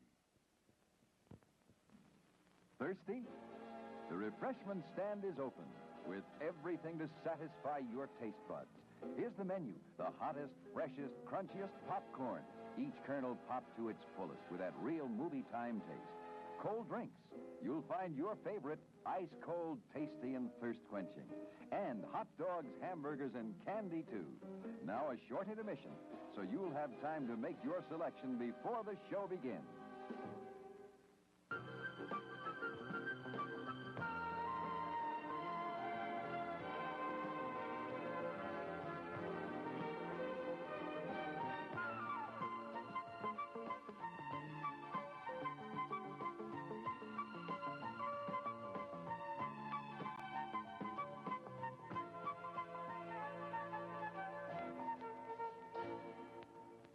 It's 2 minutes till showtime. Your attention, please. All new hotshot electric in-car heaters have been installed for your comfort and convenience. Just insert heater through car window and turn on the switch. When leaving, please turn switch off and replace on speaker post. Warning, high voltage. For your own safety, do not attempt to repair or remove wires. Do not attempt to open heater unit. If you need assistance, please notify the theater box office or concession manager. Top quality hamburgers, the most popular snack in the country. Hello, I am back, and much to my chagrin, the only answer I could find was essentially get good. It does seem, in fact, that I'm on the right track with my approach here. Unfortunately, I just need to master the actual execution.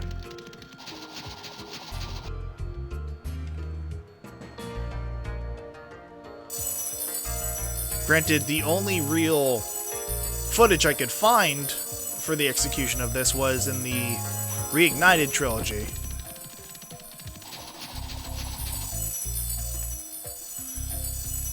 So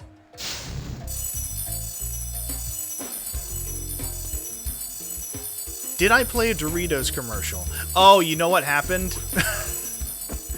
I think what may have happened is that the particular footage I'm using for the intermission screens may have overlapped with a modern commercial.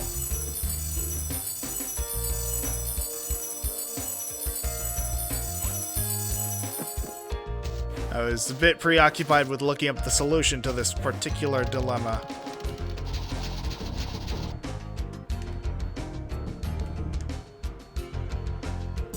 God damn it, Again, this was the solution I have seen.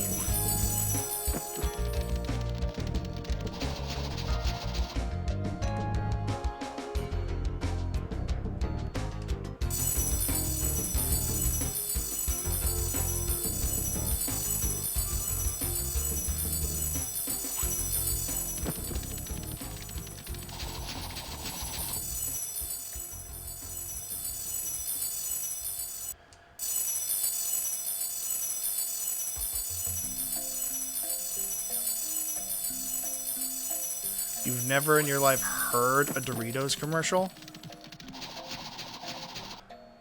Honestly, I think that says more about you than it does me, Pusea. Then again, it might have something to do with your lack of sport ball knowledge, because you watch anything related to the Super Bowl, there are a flurry, a reputable onslaught of Doritos commercials.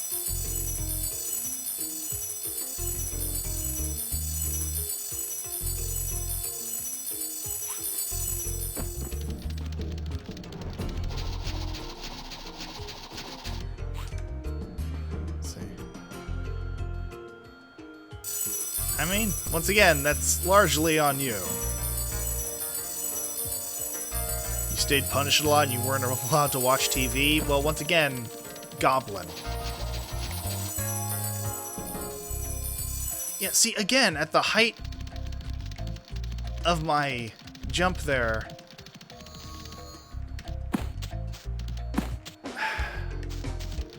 I don't know what's going on with this. Again, I know it's possible.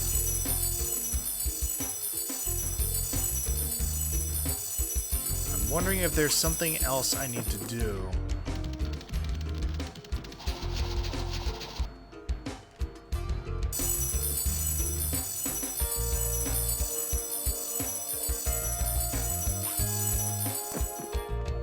Let's see.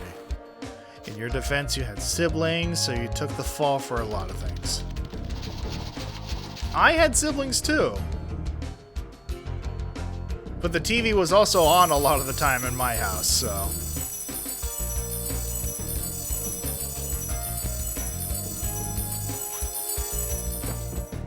Which would explain a number of things, including, but not limited to, the fact that my sibling considered Robin Williams more of a father to us than our actual father. But that's neither here nor there.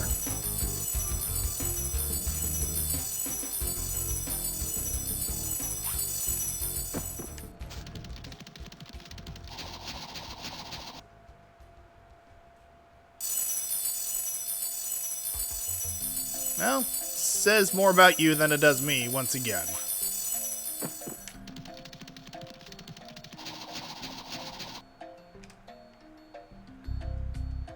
Come on, you piece of shit. Okay, no, once again, I am missing something here. There's absolutely something the fuck Ron... Ron? Yes. Ron, in particular from the coding team, I'm sure is to blame for all my troubles right now. No, that's just nothing. Unless there's some sort of... Yes, by all means, please, Remo. Thank you. If memory serves, I could be misremembering. If I am, I apologize. But I believe you provided a solution in one of my previous Spyro streams. The pressing the jump button. I am pressing it... I'm pressing it as soon as I get to the ideal height in my leap. Or do I need to press it? Oh. You know? It didn't really occur to me to press the jump button as I was going off the ramp. Friends in the chat, let's take a moment to pay our tribute, our thanks, our relief to Spoon Remo in the chat. Because good fucking Lord. I'm just gonna pin this. Are you pressing the jump button? That's the quote for the stream. Praise be unto Remo. Knowledgeable are they. Thy kingdom come. Ay, baba. You have saved me a metric fuck ton of grief. Thank you so very much, Remo.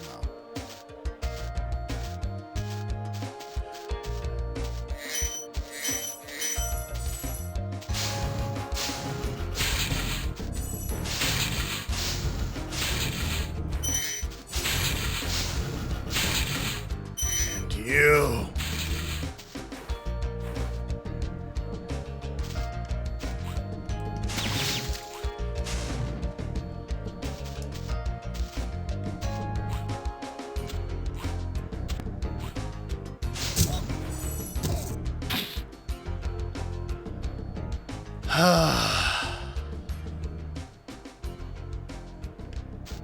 I'm fucking saving.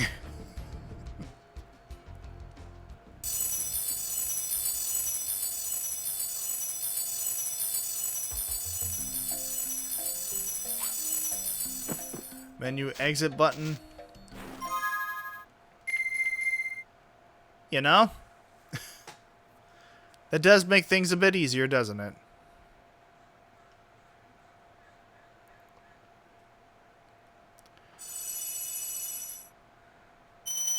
Number one tip from Mirror's Edge. When in doubt, jump.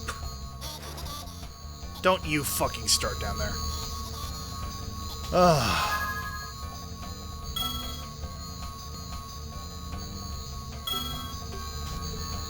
Now, let's see here.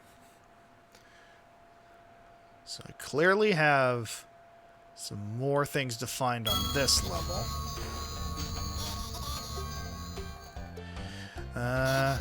Hello, Emmett. Thank you so very much for joining us.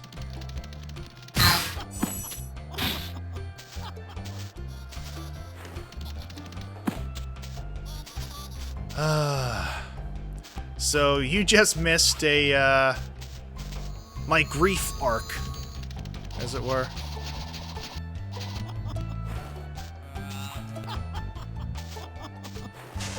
Fuck you. And now,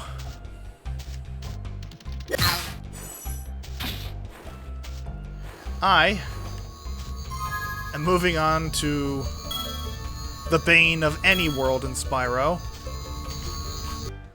the time challenge.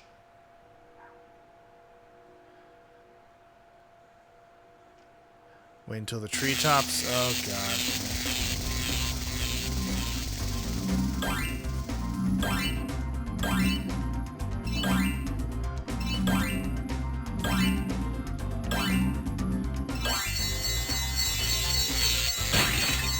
Thank you for the arrow, ladies.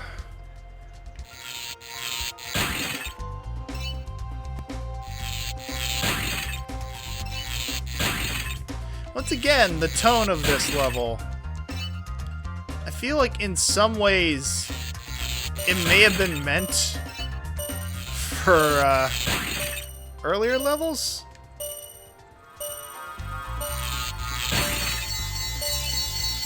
Oh god, fucking.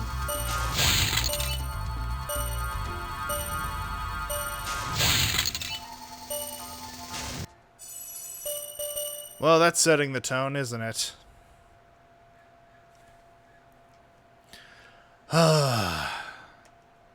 Let's keep going.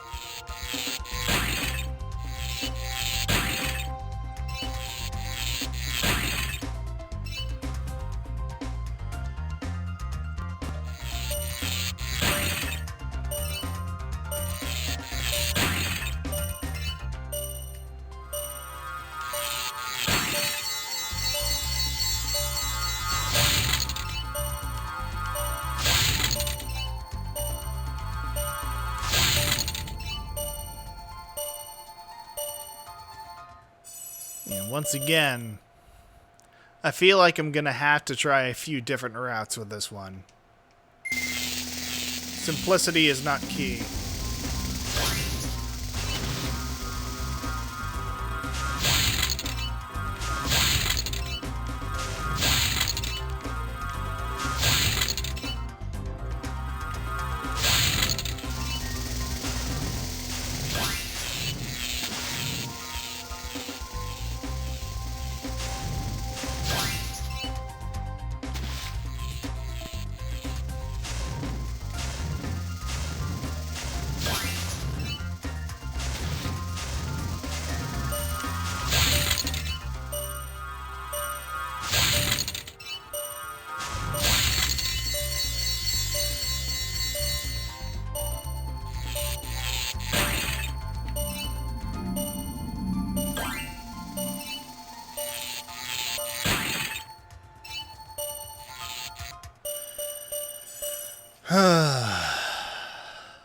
My word.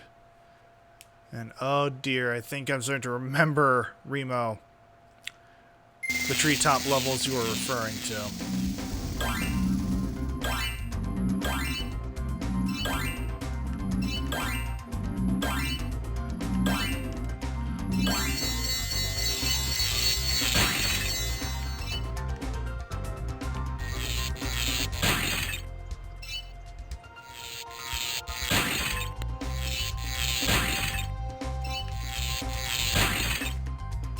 Try.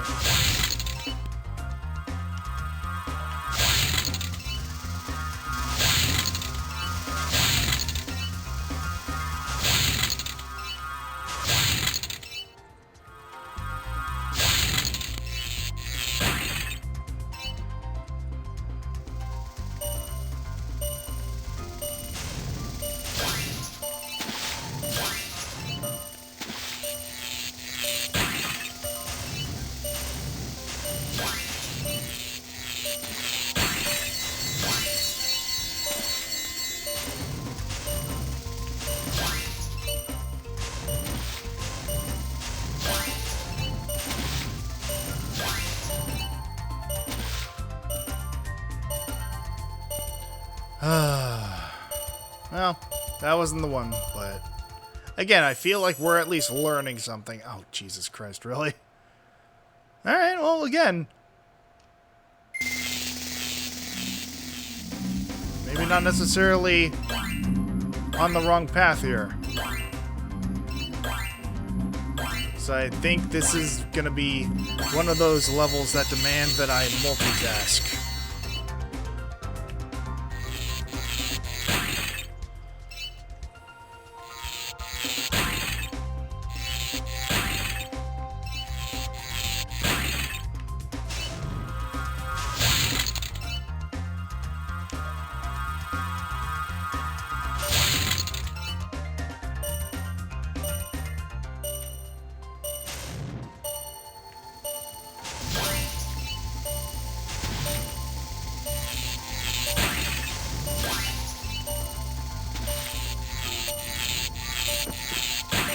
Oh, that wasn't the one, but,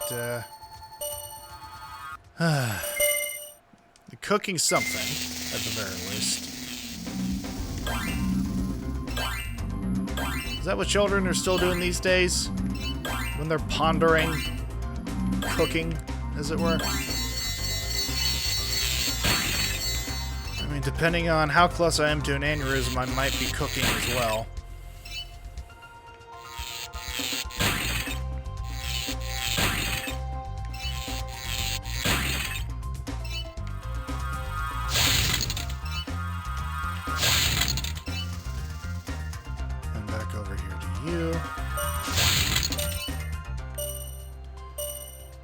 And to you fine folks in the sky.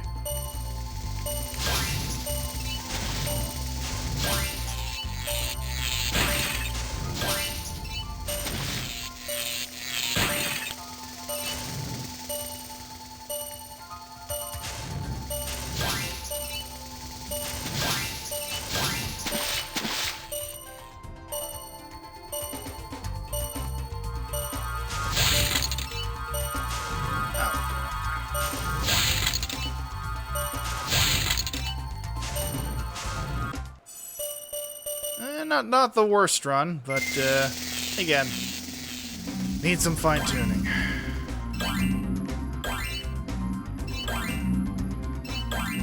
It is entirely possible I might not finish this entire world in one stream, but I will be damned if I don't at least put in a concerted effort. Alright. This, oh, for fuck's sake, is where the divergence begins.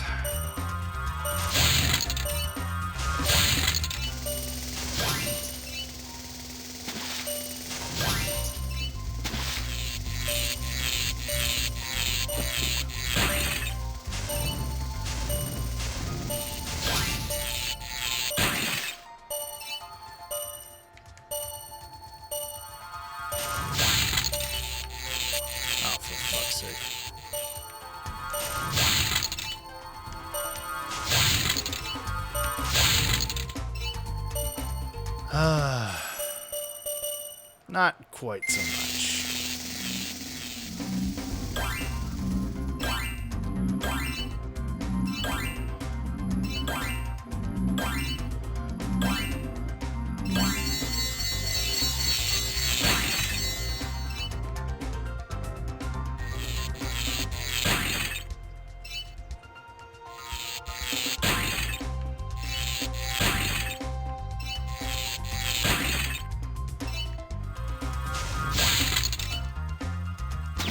You know, I suppose that's an option too.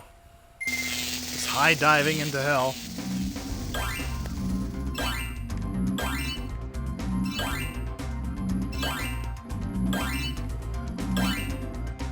You know, I do remember one of the selling points for the commercials of Spyro 2 being Spyro could actually swim.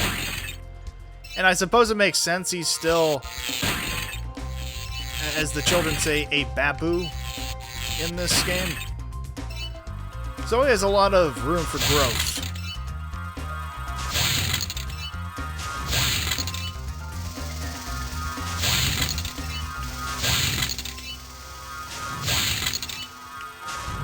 Oh, for fuck's sake.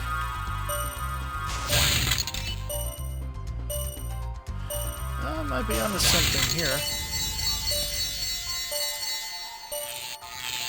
Oh, fuck. Yeah, you can swim if you pay for it. To be fair, that's also how swimming lessons work, is it not, Remo? The first micro... You know what? In a sense, I suppose sequels are the earliest form of microtransaction. Except that they're macrotransactions and they have a full product on offer.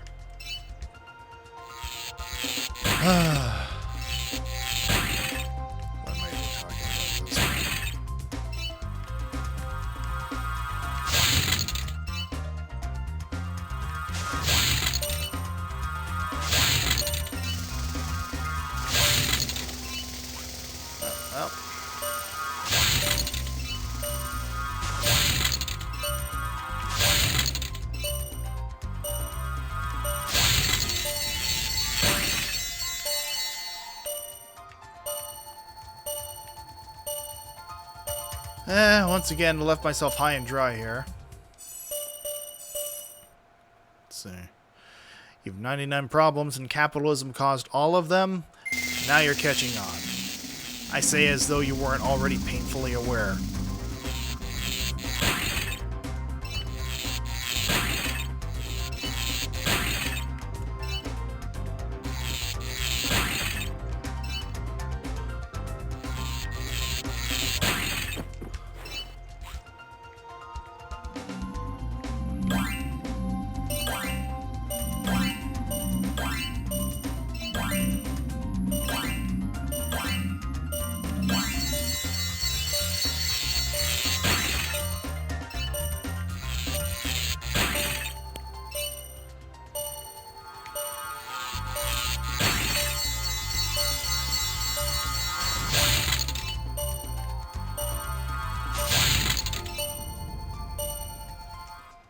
Ah, gosh.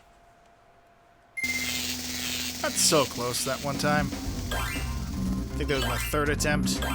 Already looking back on it with nostalgia. You gotta be careful. Too much of that, I'll turn into Doug Walker, and that's the last thing any of us need.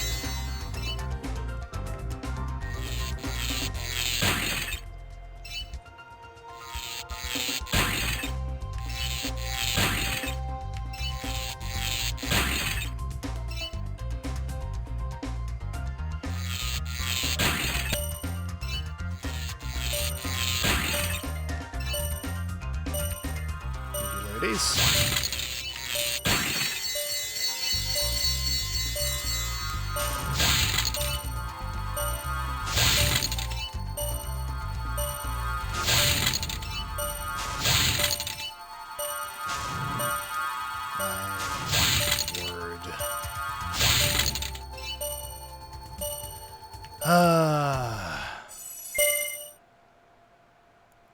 Oh, maybe not the worst plan.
But then that leaves the issue of the planes. You work for a corporation, of course you know that. I wouldn't expect anything less. Now, what if I start with the planes?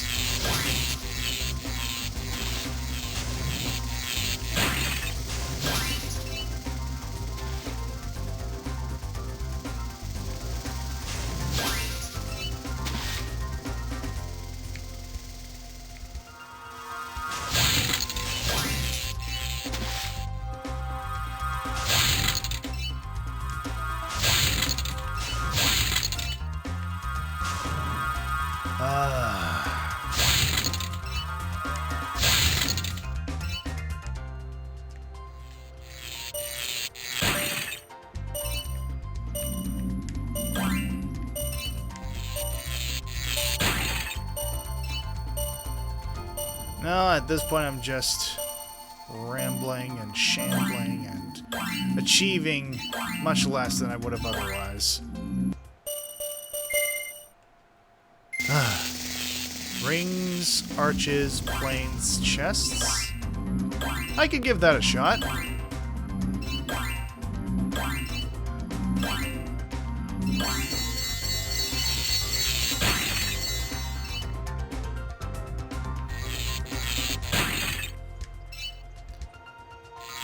Try taking these out to completion.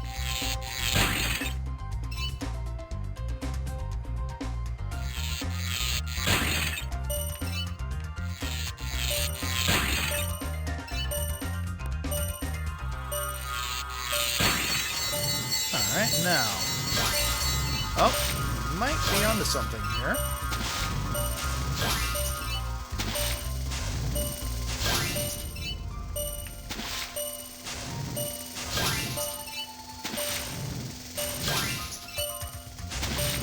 We know you may have saved the run.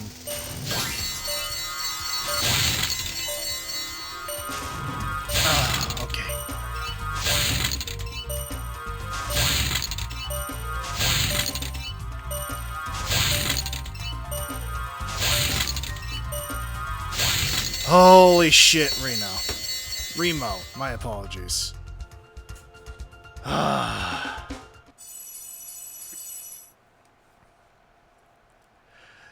Nice, yes, indubitably.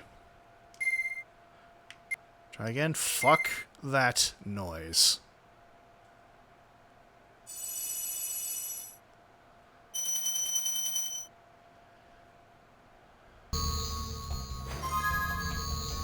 Yes, save. Good God.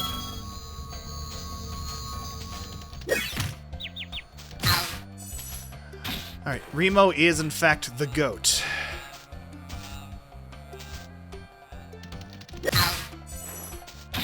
Now,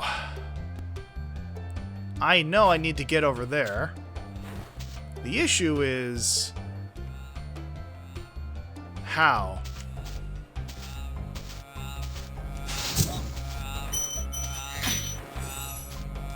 Stop that. You know? I'll keep that in mind going forward. You know what? I need to also remember that tip that Remo gave me.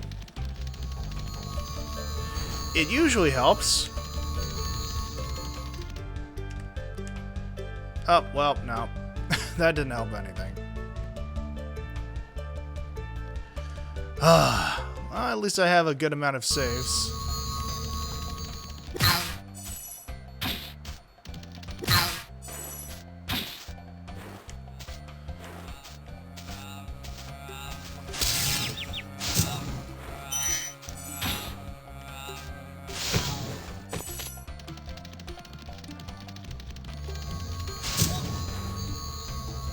Yep. So, wait a minute. There's something over there. Oh, for fuck's sake.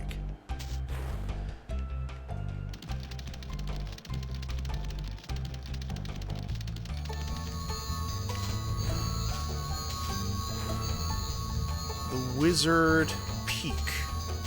I think I was already at Wizard Peak, if memory serves. Could be mistaken, but first, let me just follow my way over here. Oh. Well. Now, I can't possibly imagine where the chest of this might be.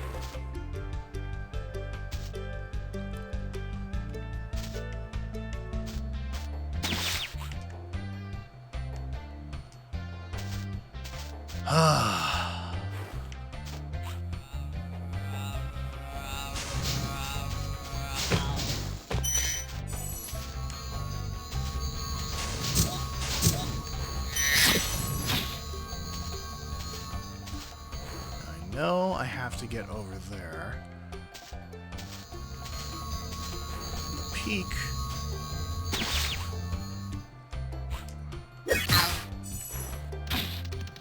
It's just a big pain in the ass. So,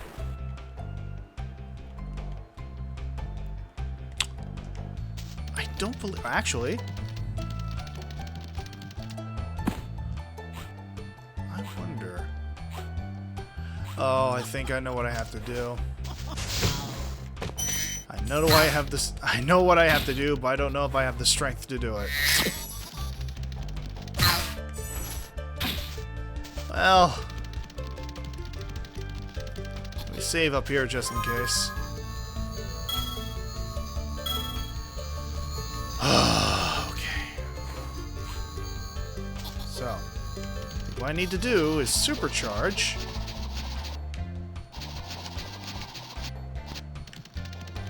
Ah, I lost it. And then jump at the edge of the cliff up there. Boomba! Thank you so much for coming by. I appreciate it. Congratulations once again on the VTuber Roundtable. I was in there for a fair bit anyway. So you were here in time for me to make a royal ass out of myself as I attempt a prolonged... Oh, well, there we go. Supercharged jump into, I think, potentially the last gems of this level. is where the balloon lands. You know, that would track, all things considered. And yes, I believe I remember you mentioning last Scumfy night that you were a fan of Spyro. Oh, god damn it. Well, you know, making forward progress either way.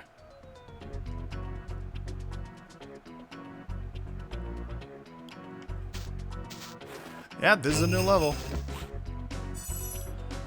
I mean,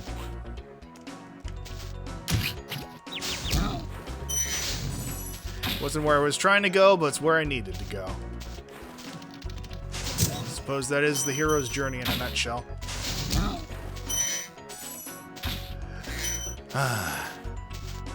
Yes, Silver and I raided you shortly after Silver's most recent romp in Soma, which they've been having just the grandest of times in.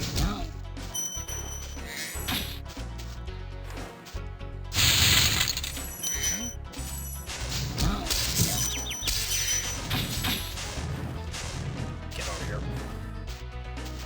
Black mage wannabe. Yeah, of course, Boomba. I mean, once again, the topic of discussion in that stream was absolutely of the utmost importance, which, for those of you who were not aware, no, you were fine. I would much rather that you paid attention to the subject matter of the actual stream, because, once again, that was of the utmost importance. Boomba today held a VTuber roundtable, wherein he and a bunch of other VTubers, who are all people of color, discussed a lot of the difficulties that people of color have to deal with in this community, and just in general. I highly recommend watching the VOD, if it is in fact still up, Boomba. A lot of what many people would consider difficult topics of discussion, but all topics that need to be discussed. Yeah, no, Soma is absolutely creepy, but it's also, just personally, one of my favorite horror games of all time. Largely on the premise of the psychological horror aspect of the nature of identity and the drawbacks of advancements in technology and the nature of self-identification and humanity. It's just all great, great stuff. But, yes, by all means, if there are some of you watching who are not already following Boomba, I encourage you to rectify that as soon as humanly possible, because my word, Boomba is phenomenally talented, hilarious, and someone who brings out the best in everyone he meets. And I am honored to consider him a friend.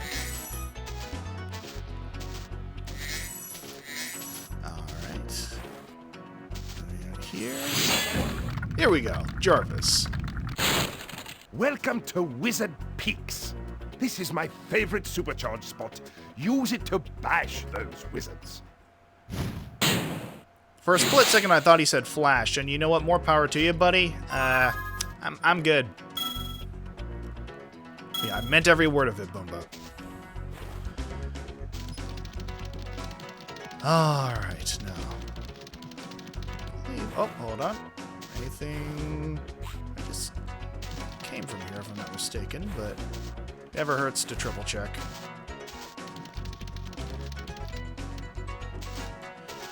All right.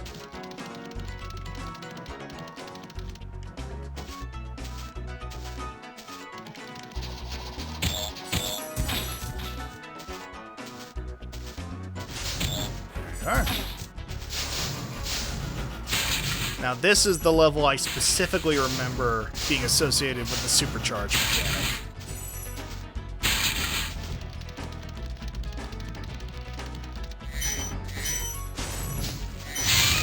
Thank you. Hey now, buddy, where do you think you're going?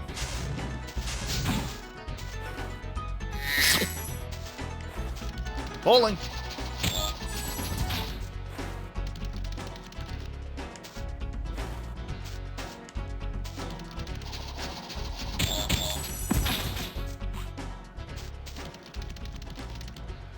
Let's see.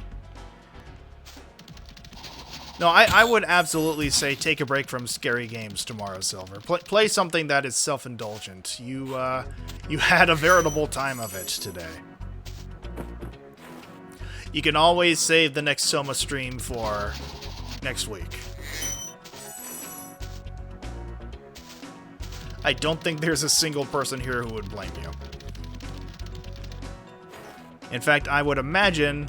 Yeah, no, that might be a good option. And I would imagine that your mic might actually thank you, given how much you were screaming and your mic was begging you, please, what if not?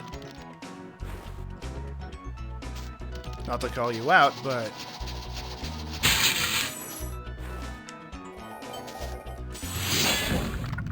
Alright, let's see. Thank you for releasing me. There's 5. Relatively certain that's 5, anyway. No, yes, absolutely. One of the children. Paps, yes. Paps for Silver. Everyone provide Paps for Silver. She absolutely deserves it after the stream she went through.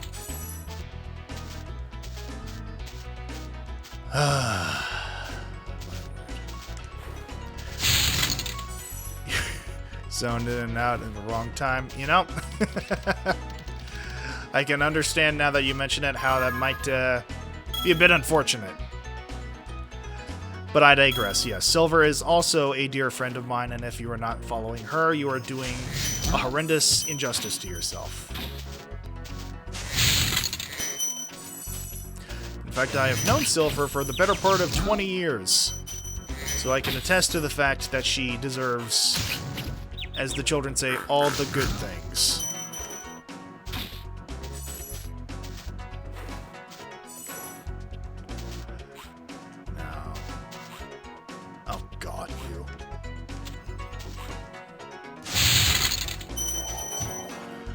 Ah, my word. You don't use this much, you I have like 3 people, because you don't know how to work. I cannot blame in the least Pusea, given all that you have to deal with already. On top of everything else. Can I find a sheep around here? You know, that's one of those statements out of context that just sort of... It would be understandable if it raised some concerns among peers, like, yeah, can I get a fucking sheep? Let's see, anything up here for me? When all else fails, backtrack.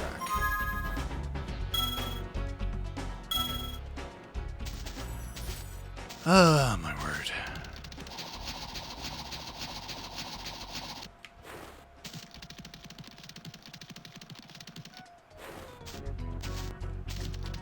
Well, at least I have one more hit. Let me just...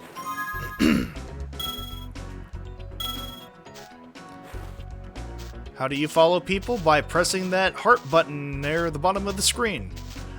You can also right-click over the name of someone and wind up on their channel, if memory serves. Oh, well. Good thing I saved where I did. I think I missed you.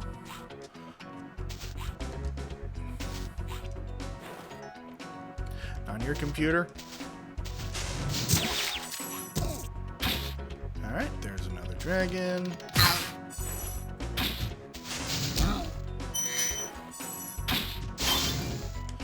I forgot you have a laptop. I'm not sure why that would make that much of a difference, but yeah, if only we had the math gay of our friend group here. I'm sure Avi would be able to sort you out.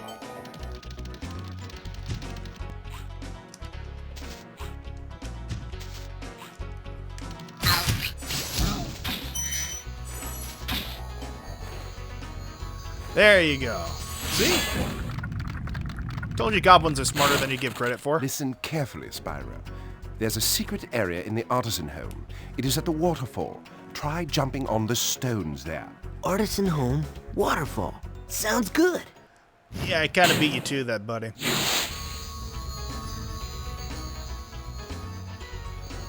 Oh, I see. Gotcha.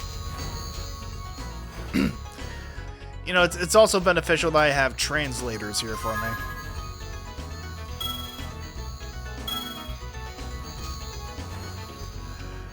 Now, let me see. You, I think I know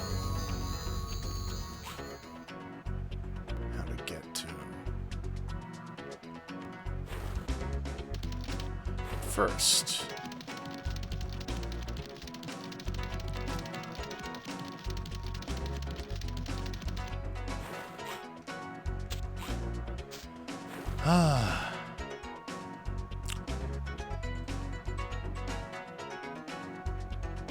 Dumb idea incoming.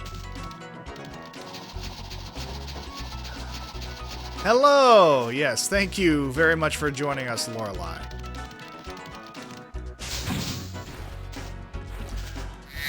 Seems we're in the middle of Shoutout City today, but Lorelei is not only an incredibly talented voice actor, singer, artist, they also happen to be my roommate and one of my dearest friends in the world, so that is yet another person I beseech you to follow. Once again, you would be doing yourself a grave injustice not doing so.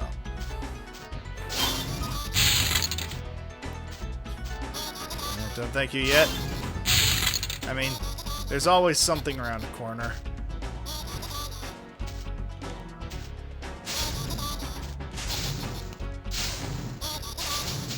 There you go. Alright. We're getting up there in terms of the dragon eggs we've collected. I would imagine at most maybe one more overworld after this one. Seems too soon, but time flies, I suppose.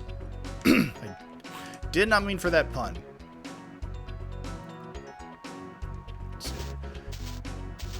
Do yourself a grave injustice and don't listen to the... Listen.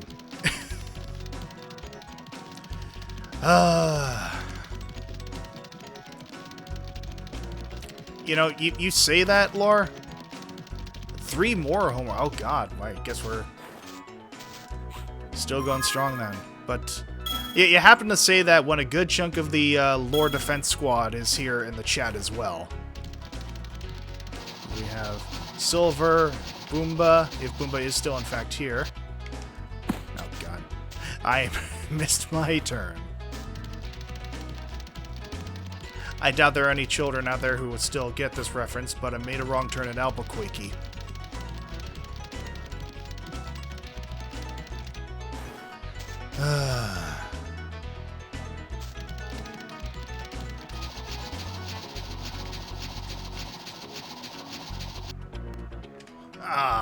Just came up short. God damn it. Okay.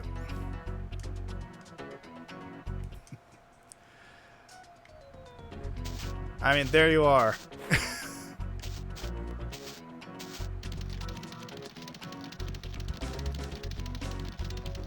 You know, this might make it a smidge easier if I go from here.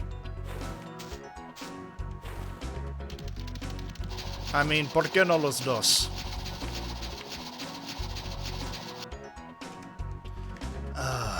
Once again, I biffed the jump.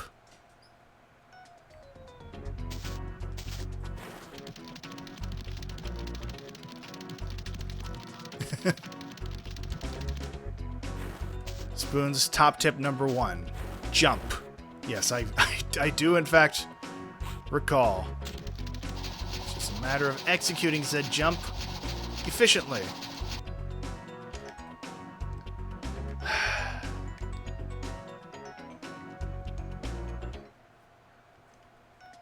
Alright. Oh look, it's everyone's favorite soap opera. One Life to Live. Hold jump. Okay.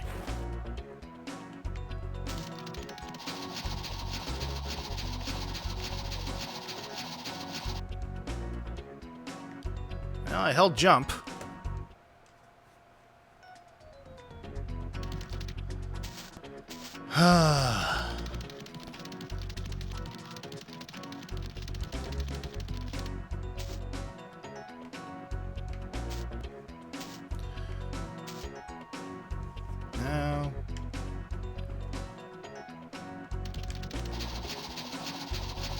Might have to do it a little sooner. Yeah, no, holding it did not help me get far enough, unfortunately. Yes, I'm aware I probably have to glide. It's just a matter of determining at what height. Oh, you motherfucker.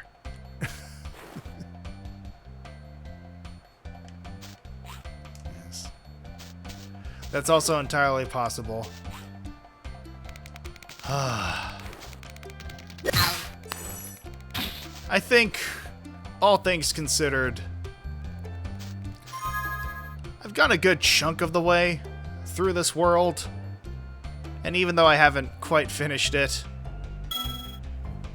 this seems like a good stopping point for the evening, as I have other matters to attend to before the evening is through. Yeah, they're really... Oh! Well, thank you very much, Spoon. I appreciate it. Okay, once again, let's take this as an opportunity to recognize just how thoroughly I would have been fucked without Spoon Remo here tonight. They provided a good number of tips that got me through some of the worst sticks I've had in this game so far, I believe. So, I very, very much appreciate you showing by, dropping by, showing up, once again, having my own "are you fucking sorry" moment. But I digress. Spoon Remo is in fact the GOAT for this evening.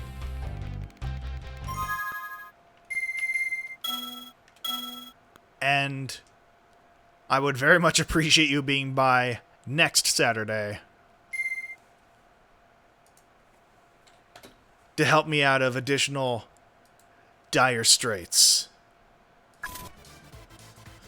Oh, my word.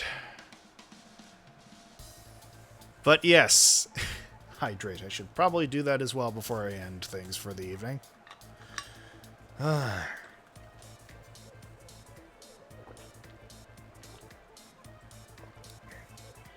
But yes, as always, thank you to all of you who managed to drop by. Yes, I'll be continuing this game next Saturday, as well as continuing the friend lock with Gaelic Knox the Friday, the day before that. And while I am still new to this whole streaming thing, and I clearly have a lot to learn, far more than I might have given myself credit for, but I digress. I could not have made it this far without the continued support of each and every one of you, and I am, as always, eternally grateful, despite whatever my snark may indicate otherwise. But until next time, thank you so much for dropping by. I hope you thoroughly enjoy the rest of your weekend, and always remember to fucking think. Thank you so much.